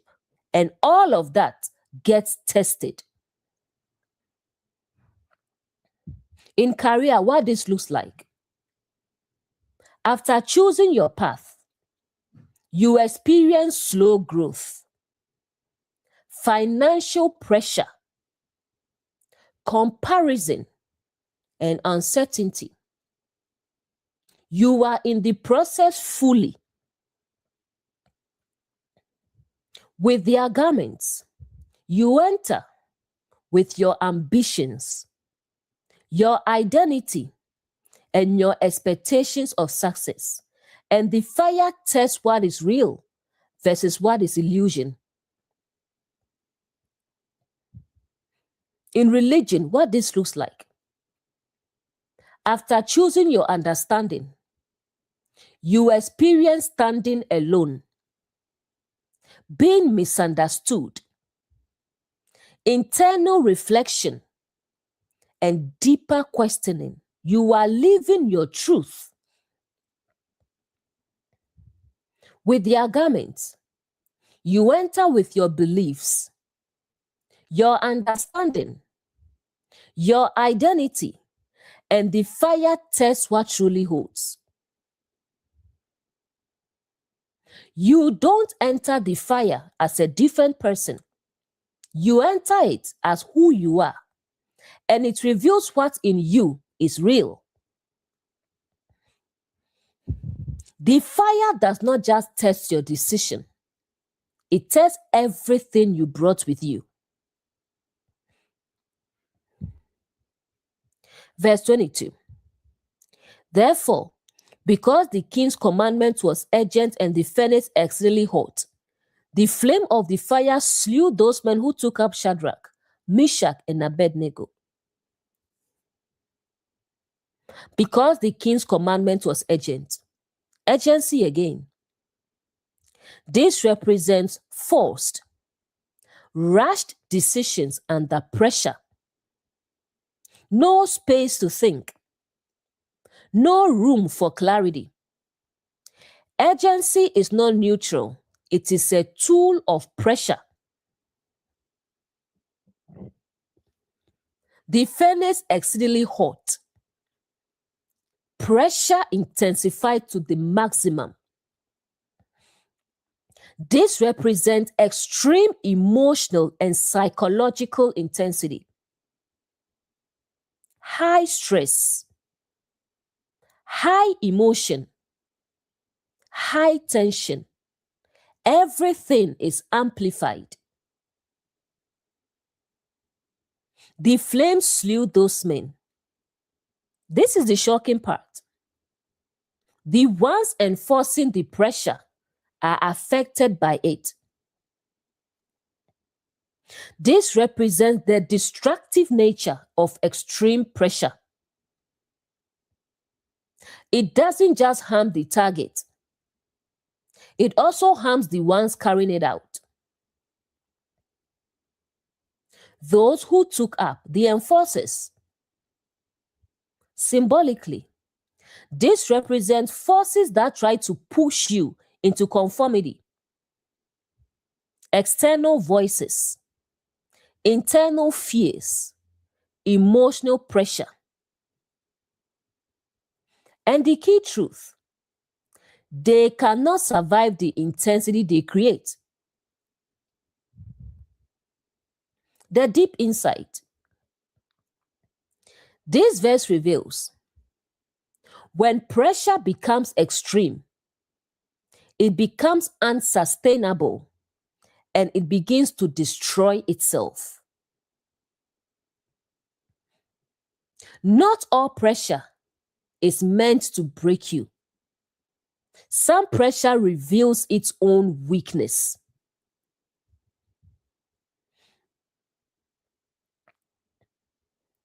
Relationship example, what this looks like. When someone keeps pushing, leave. You are wrong. You regret this. Over time, the relationship with them becomes strained. Trust breaks. Distance grows. The pressure damages the connection. They may lose their place in your life. In career, what this looks like. Constant pressure, hustle, compare, achieve leads to burnout, exhaustion, and loss of clarity. The system that pushes creates collapse within itself. In religion, what this looks like.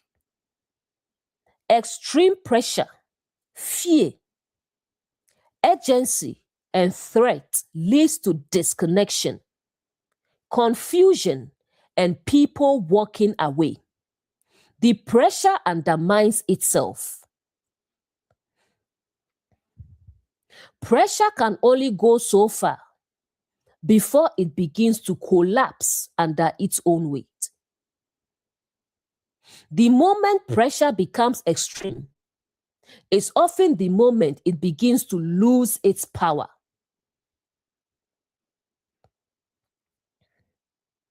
Verse 23.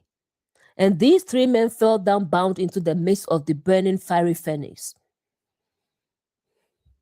These three men, the aligned ones, they represent the part of you that felt the pressure, heard the fear, was challenged, but still did not bow. Fell down. This is important. Not gently placed, they fell. This represents loss of control over the situation. In real life, things don't go as planned. You can't control outcomes. You are forced into the experience. This is surrender to the moment. Next is bound, still restricted. This shows even in the fire, You may feel limited, constrained, and unable to act freely. This is being in the experience without full control. Next, into the midst, the center again. This is full immersion, not partial discomfort, not occasional pressure, but completely in it. The burning fiery furnace. The experience is now real, intense, and unavoidable. This represents emotional reality, consequences of your choice, the full weight of standing in truth. The deep insight. This verse reveals there comes a point where you can't think your way out. You can't avoid it. You can't delay it. You simply go through it. The key truth. Standing in truth does not remove the experience. It brings you through it. In relationship, what this looks like. After choosing to stay, you now experience real disagreements, emotional moments, outside voices fading, just you and your partner. No more advice, no more opinions, just the relationship itself. Fell down bound. You may feel vulnerable, exposed, uncertain at times, but you are still standing in your decision. In career, what this looks like. After choosing your path, you now experience real challenges, slow progress, responsibility. No more theory, it's now your lived reality. Fell down bound. You may feel stretched, pressured, and limited at times, but you are still in it fully. In religion, what this looks like. After choosing your understanding, you now experience real inner growth, real questioning, real solitude at times. No more borrowed beliefs, just your direct experience. Next is fell down bound. You may feel alone at times, challenged internally, pushed to deeper understanding, but you are still anchored. The fire is not the end. It is the place where your truth becomes real. Verse 24. Then Nebuchadnezzar was astonished and said, "Did we not cast 3 men bound into the fire?" Nebuchadnezzar was astonished. This is shock. This represents the system did not expect this outcome. The expectation was you would break. You would regret it. You will suffer in a way that proves them right. But instead, something unexpected is happening. Rose up in haste. Urgency again, but different now. Before, urgency was used to pressure you. Now, urgency comes from confusion and surprise. The system is now trying to understand What is happening?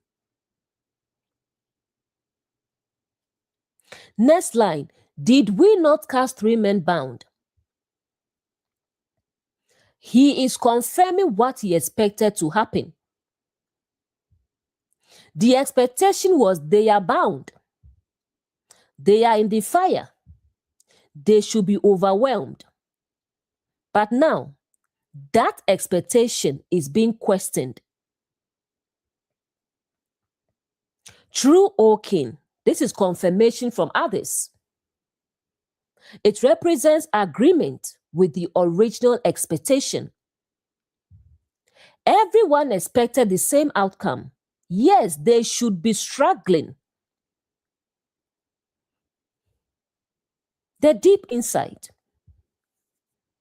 This verse reveals the moment you go through the fire and you don't break, the entire expectation around you collapses. The key truth. People often expect your decision to fail, especially when they warned you against it. But when it doesn't, it creates shock. Example, in relationship, what this looks like. People expected you'd come back complaining. You'd regret staying. You'd be unhappy. But instead, you are working through things. You are growing. You are stable. Now they are like, wait, I thought this wouldn't work. This is astonishment.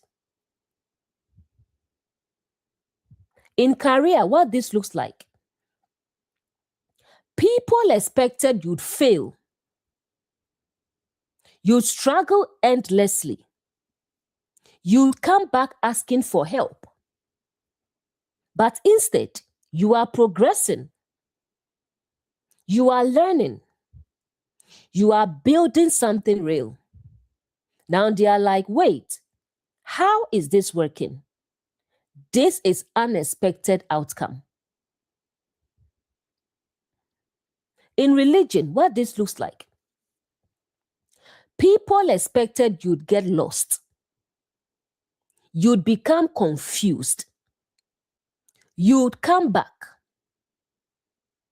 But instead, you are grounded. You are clear. You are growing. Now they are like, wait, how are you still stable? This is shift in perception. The moment you don't break is the moment everything they believed about your decision begins to change. Instead of asking, what if they are right? Ask, what if my experience turns out differently than what they expected? The greater shift happens not when you avoid the fire, but when you go through it and come out different than expected.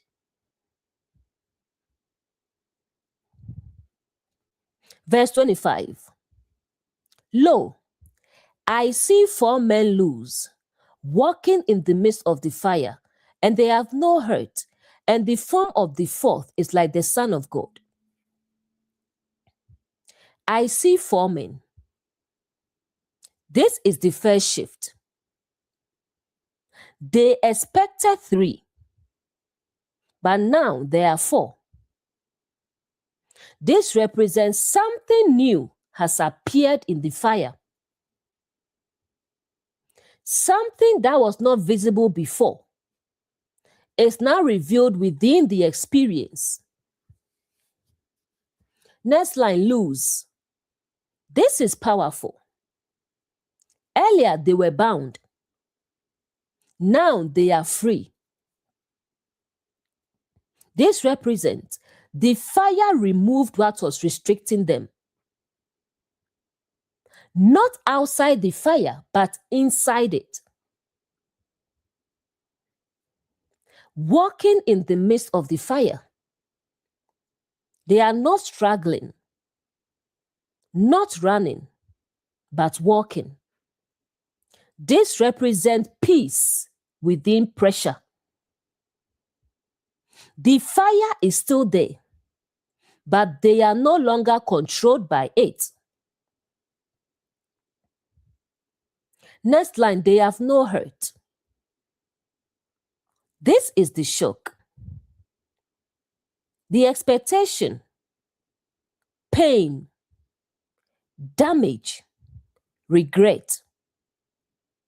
The reality, no harm. This represents what you feared did not destroy you. Next line, the fourth is like the Son of God. This is the deepest part. The fourth represents divine presence or higher awareness or truth revealed. This is the part of you that was always there, but is only revealed in the fire. Son of God means expression of truth, divine nature, higher self. This means in the fire, you encounter a deeper version of yourself. What's really happening? This verse reveals the fire does not destroy you, it reveals you. It removes fear, illusion, and false identity, and reveals truth, strength, and awareness. In relationship, what this looks like. After staying and going through it, you realize you are stronger than you thought. You are clearer than before. You understand the relationship deeply. And most importantly, you are no longer bound by fear or outside opinions. The fourth is your deeper awareness. The part of you that now knows why you chose, what you value, and what you stand for. In career, what this looks like. After staying on your path, you realize you've grown. You've learned resilience. You've built something real.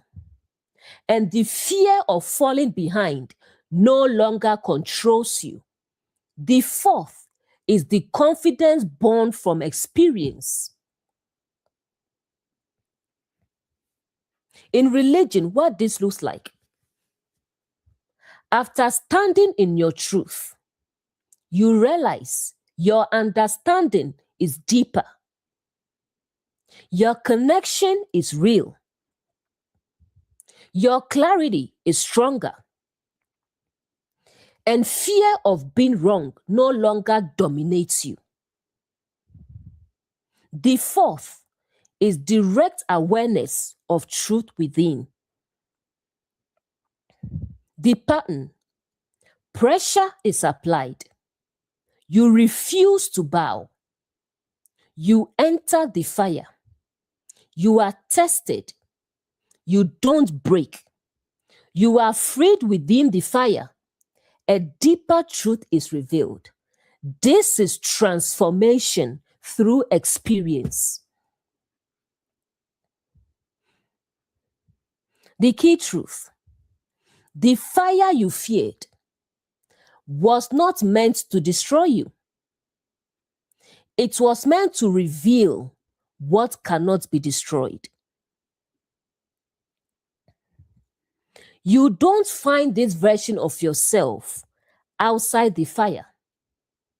You find it when everything you feared does not break you. The greatest transformation does not happen when you escape the fire. It happens when you walk through it and realize you were never alone. What actually happens in the fire? It's not just that you survive. You lose fear that once controlled you. You gain clarity you didn't have before. You see reality without illusion. So the strength is not just I made it through. The strength is I see clearly now. In relationship, before the fire, you needed advice. You were unsure. You depended on others' opinions. After the fire, you understand relationships deeply. You've seen both the good and the hard. You know what is worth working on.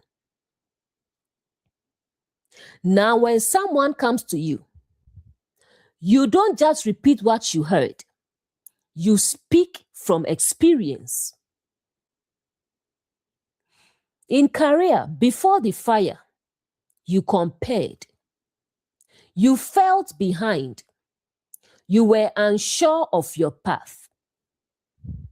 After the fire, you understand your pace. You know what aligns with you. You've built resilience. Now, when someone feels lost, you don't just motivate them. You guide them with lived understanding. In religion, before the fire, you relied on teachings. You feared being wrong. You followed externally.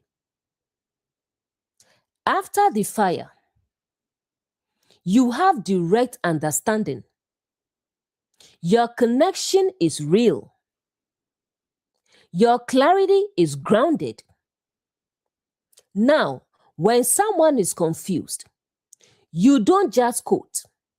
You help them see from within. The real meaning of stronger.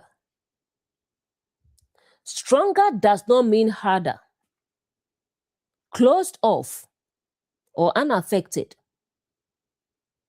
Stronger means clearer, grounded, and unshaken by the same fears. Connection to the verse, they were in the fire, not destroyed, walking freely. That's not just survival, that's transformation. You don't come out of the fire as the same person. You come out with a knowing that cannot be taught, only lived. The greatest power is not that you survived. It is that now, when someone else is in the fire, you can guide them because you've walked there too. Verse 26. Nebuchadnezzar came near. Shadrach, Meshach, and Abednego, ye servants of the Most High God, come forth. Then they came forth from the midst of the fire. Nebuchadnezzar came near. Before, he was distant, issuing commands. Now he moves closer. This represents a shift in perspective. The system that opposed you now comes to observe more closely. Next line, to the mouth of the furnace. He doesn't enter, but he comes near. This represents recognition without full understanding. He sees what's happening, but he hasn't lived it. Next line, servant of the Most High God. This is powerful. Before, who is that God? Now, acknowledgement. This represents a shift from resistance to recognition. What was questioned is now respected. Come forth. This is release. Before, they were forced into the fire. Now they are called out. This represents the end of the test. From the midst of the fire, they come out from the center. This is important. They didn't escape it. They came through it. This represents completion of the process. The deep insight. This verse reveals what once pressured you, challenged you, tried to break you, now recognizes your alignment. The key truth. You don't prove truth by avoiding pressure. You reveal truth by remaining unchanged through it.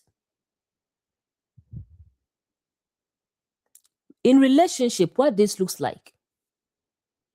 People who said, leave the relationship, end it. It won't work. You'll regret it. Now see growth, stability, real understanding, and their tone changes. They say, I see now. You handled that well. This is recognition. In career, what this looks like. People who doubted your path now see progress, consistency, and results, and they begin to respect your choices. Ask questions, acknowledge your growth. This is validation after experience. In religion, what this looks like. People who questioned your understanding now see your groundedness, your clarity, your consistency, and they begin to recognize your depth and respect your stance. This is acknowledgement of truth lived. The pattern, you were pressured, you entered the fire, you did not break, you were transformed within. Others observed, perception shifted, truth was recognized. This is full transformation cycle.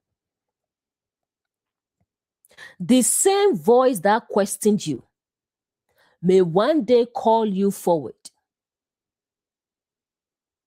You don't need to prove anything, because when truth is lived, even those who doubted will eventually see.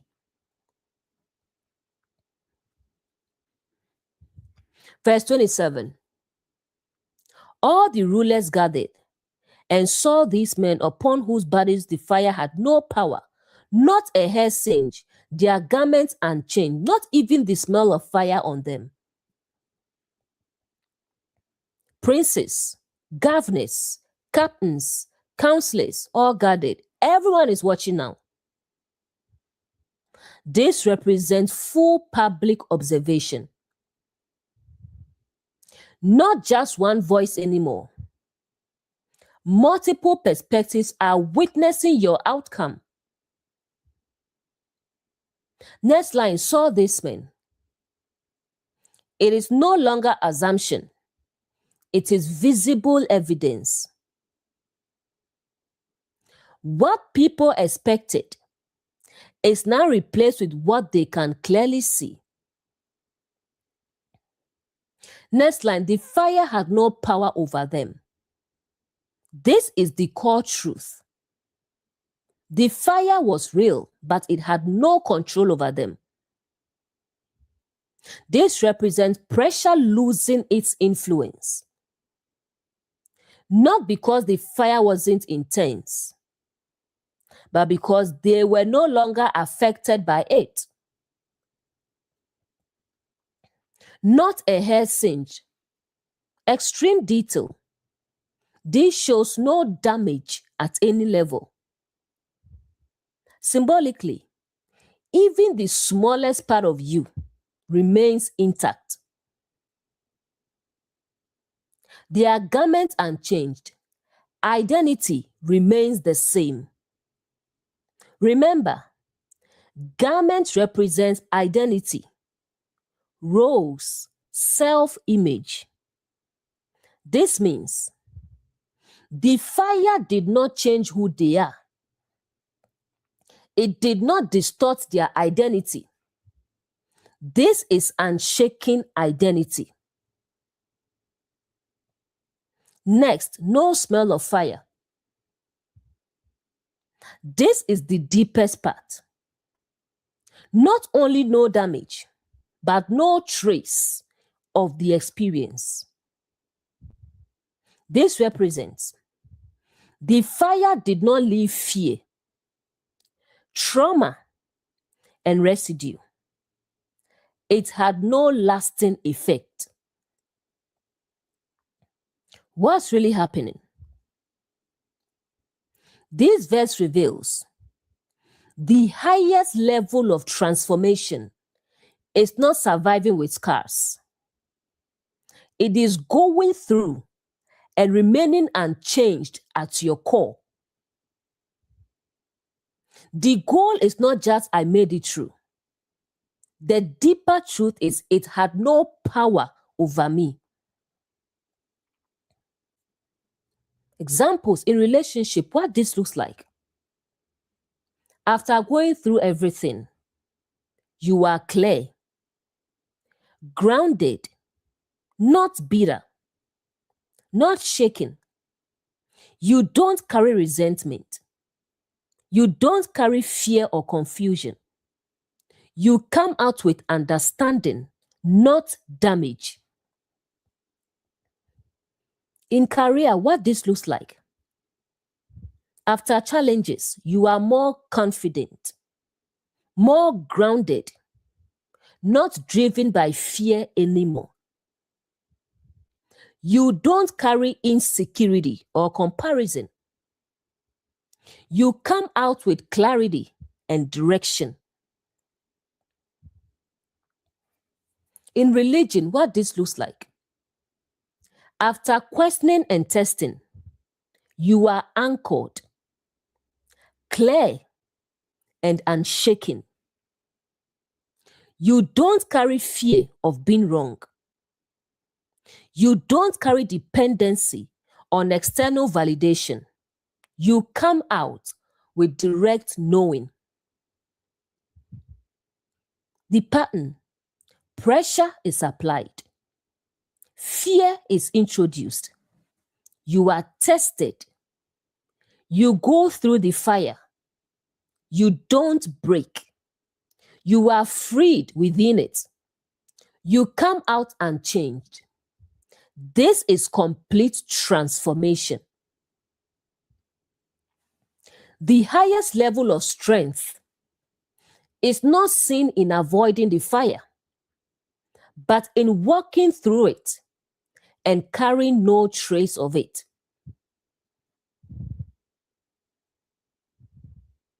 Verse 28. Blessed be the God of Shadrach, Meshach, and Abednego, who delivered his servants who trusted in him, changed the king's word, and yielded their bodies, that they might not serve nor worship any god except their own God. Blessed be the God. This is a complete reversal. Before, who is that God? Now, honor and acknowledgement. This represents what was doubted is now recognized as valid. Who had sent his angel? Angel equals messenger or divine intervention or higher awareness. This represents the unseen support revealed in the fire. What looked like you standing alone was actually you supported at a deeper level. Delivered his servants. Delivered does not mean avoiding the fire. It means going through it and not being overcome. This is true deliverance. Who trusted in him? This is the foundation. Trust equals alignment with truth. It represents choosing from clarity, not fear. They didn't react, panic, or conform. They trusted what they knew. Next line, change the king's word. The system had a rule, bow or burn. But now, that rule is broken. This represents truth overriding external authority. What was supposed to happen no longer applies. Yielded their bodies. It means they were willing to face the consequence, willing to go through the fire without compromising their alignment. This is complete surrender to truth. That they might not serve nor worship. They did not conform, compromise, or bow even under maximum pressure. This represents unbreakable alignment. What's really happening?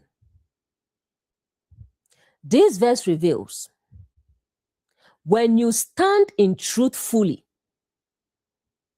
you don't just survive the system, you expose its limits. And in doing so, you change the narrative.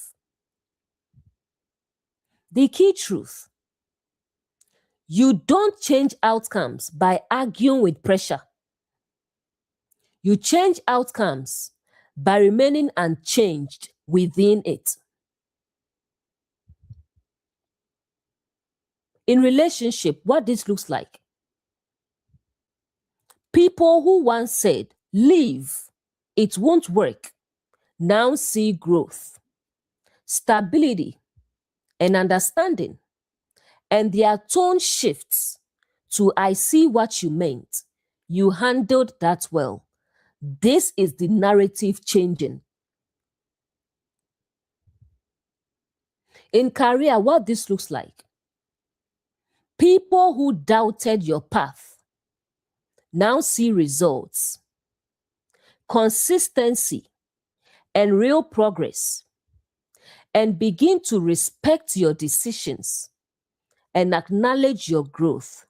This is validation through experience.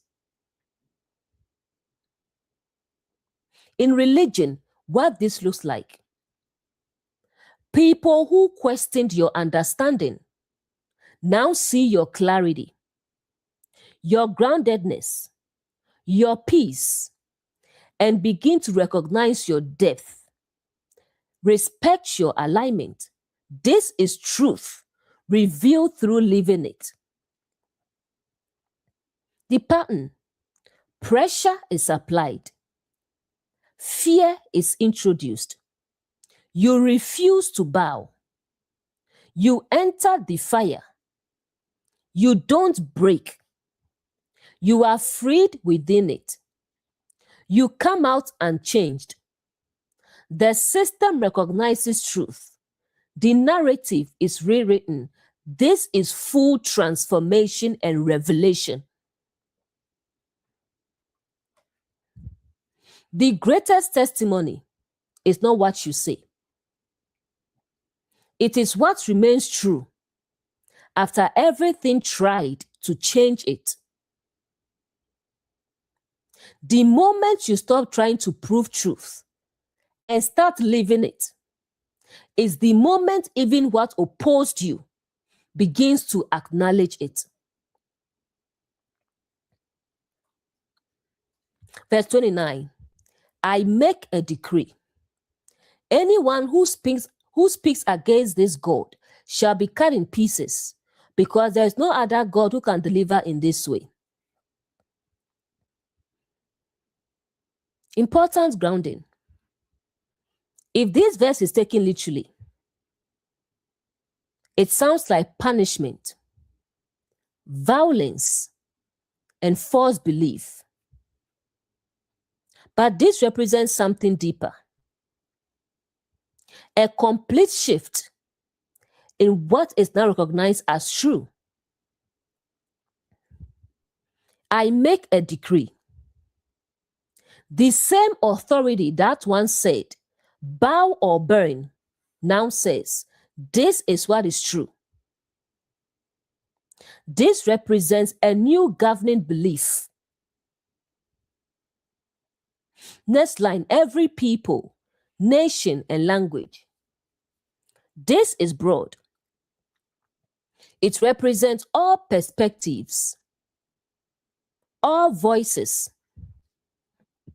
all ways of thinking. Meaning, this realization is not limited. It becomes universally recognized within the system. Who speak anything amiss? Amiss equals misaligned or incorrect. It represents anything that contradicts what has now been revealed as true. Not random disagreement, but misrepresentation of truth. Next line, shall be cut in pieces. This represents false ideas being broken apart. Not people, but wrong perceptions losing their structure. Illusions cannot stay intact anymore.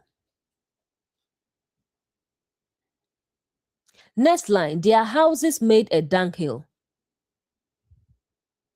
House represents structure, system, belief system. Dunghill equals worthless, broken down. This represents collapse of false foundations.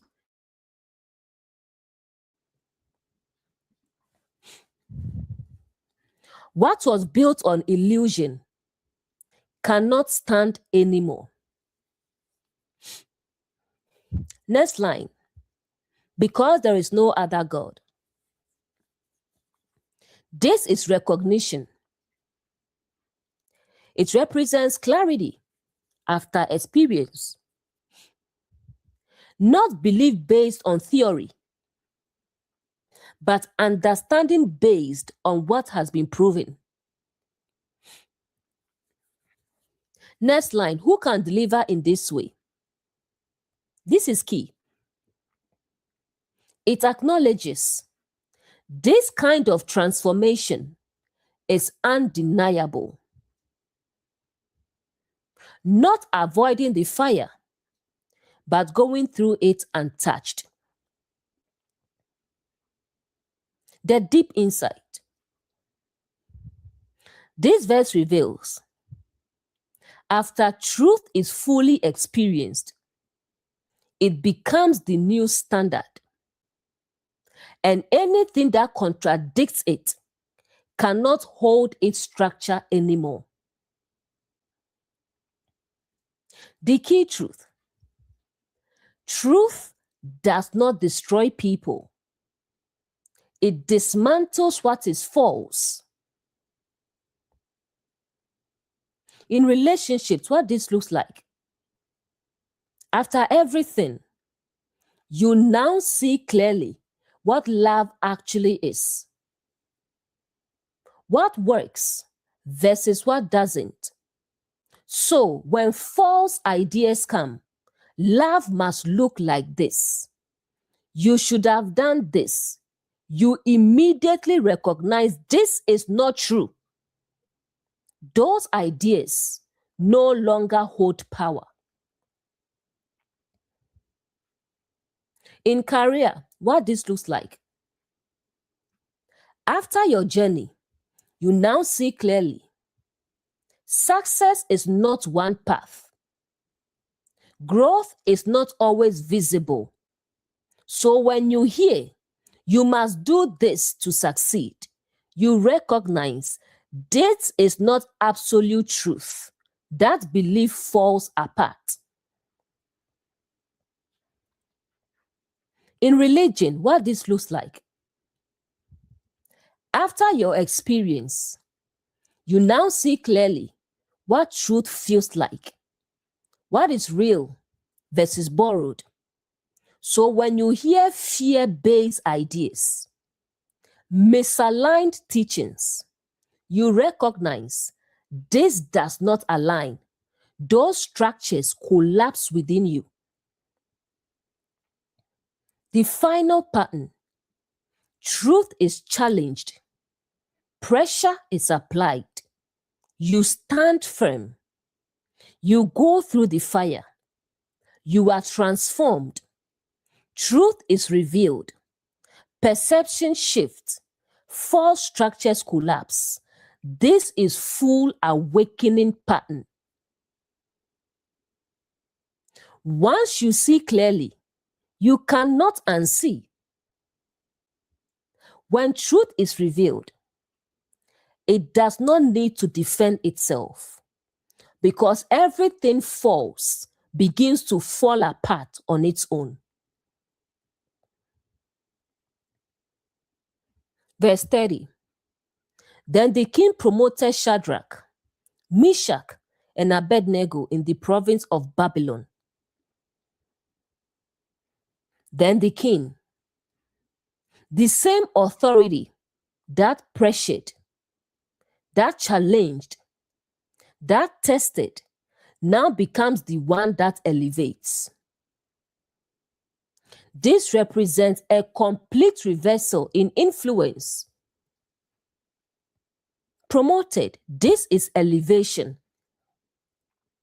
It represents increase in position, influence, and visibility. But not random. It comes after the fire.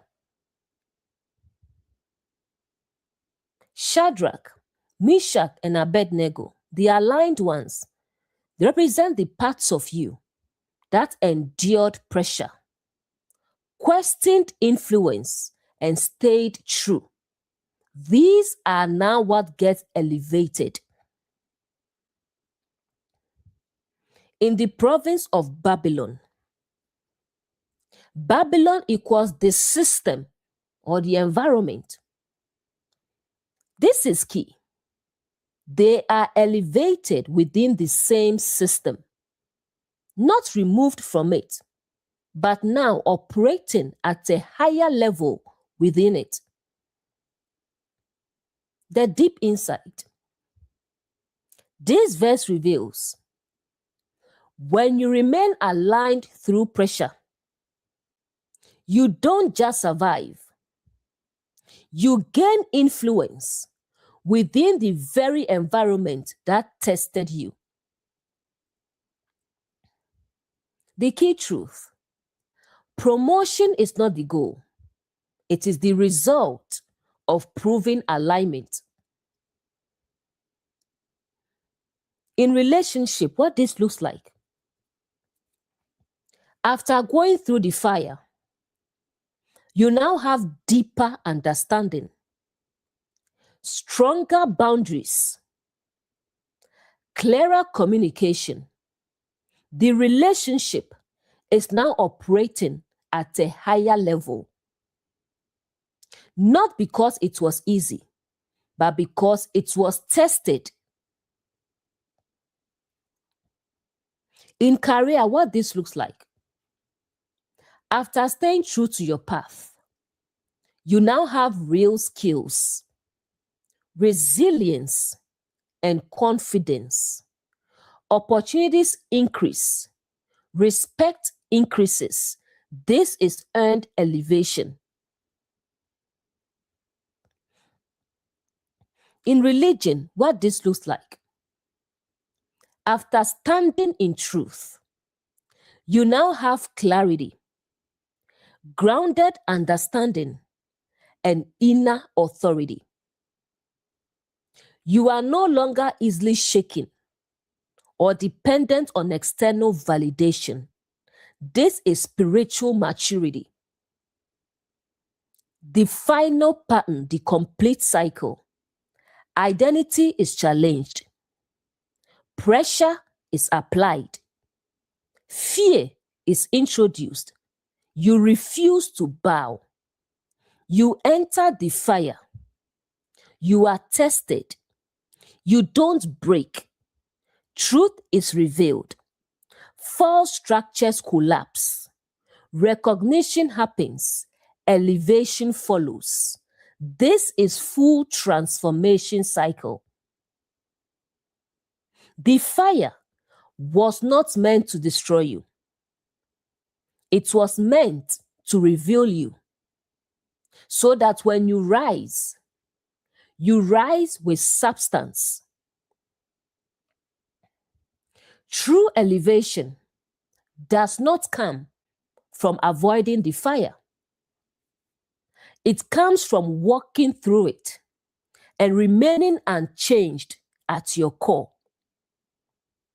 So Daniel 3 was never just about a king or a furnace or 3 men in fire.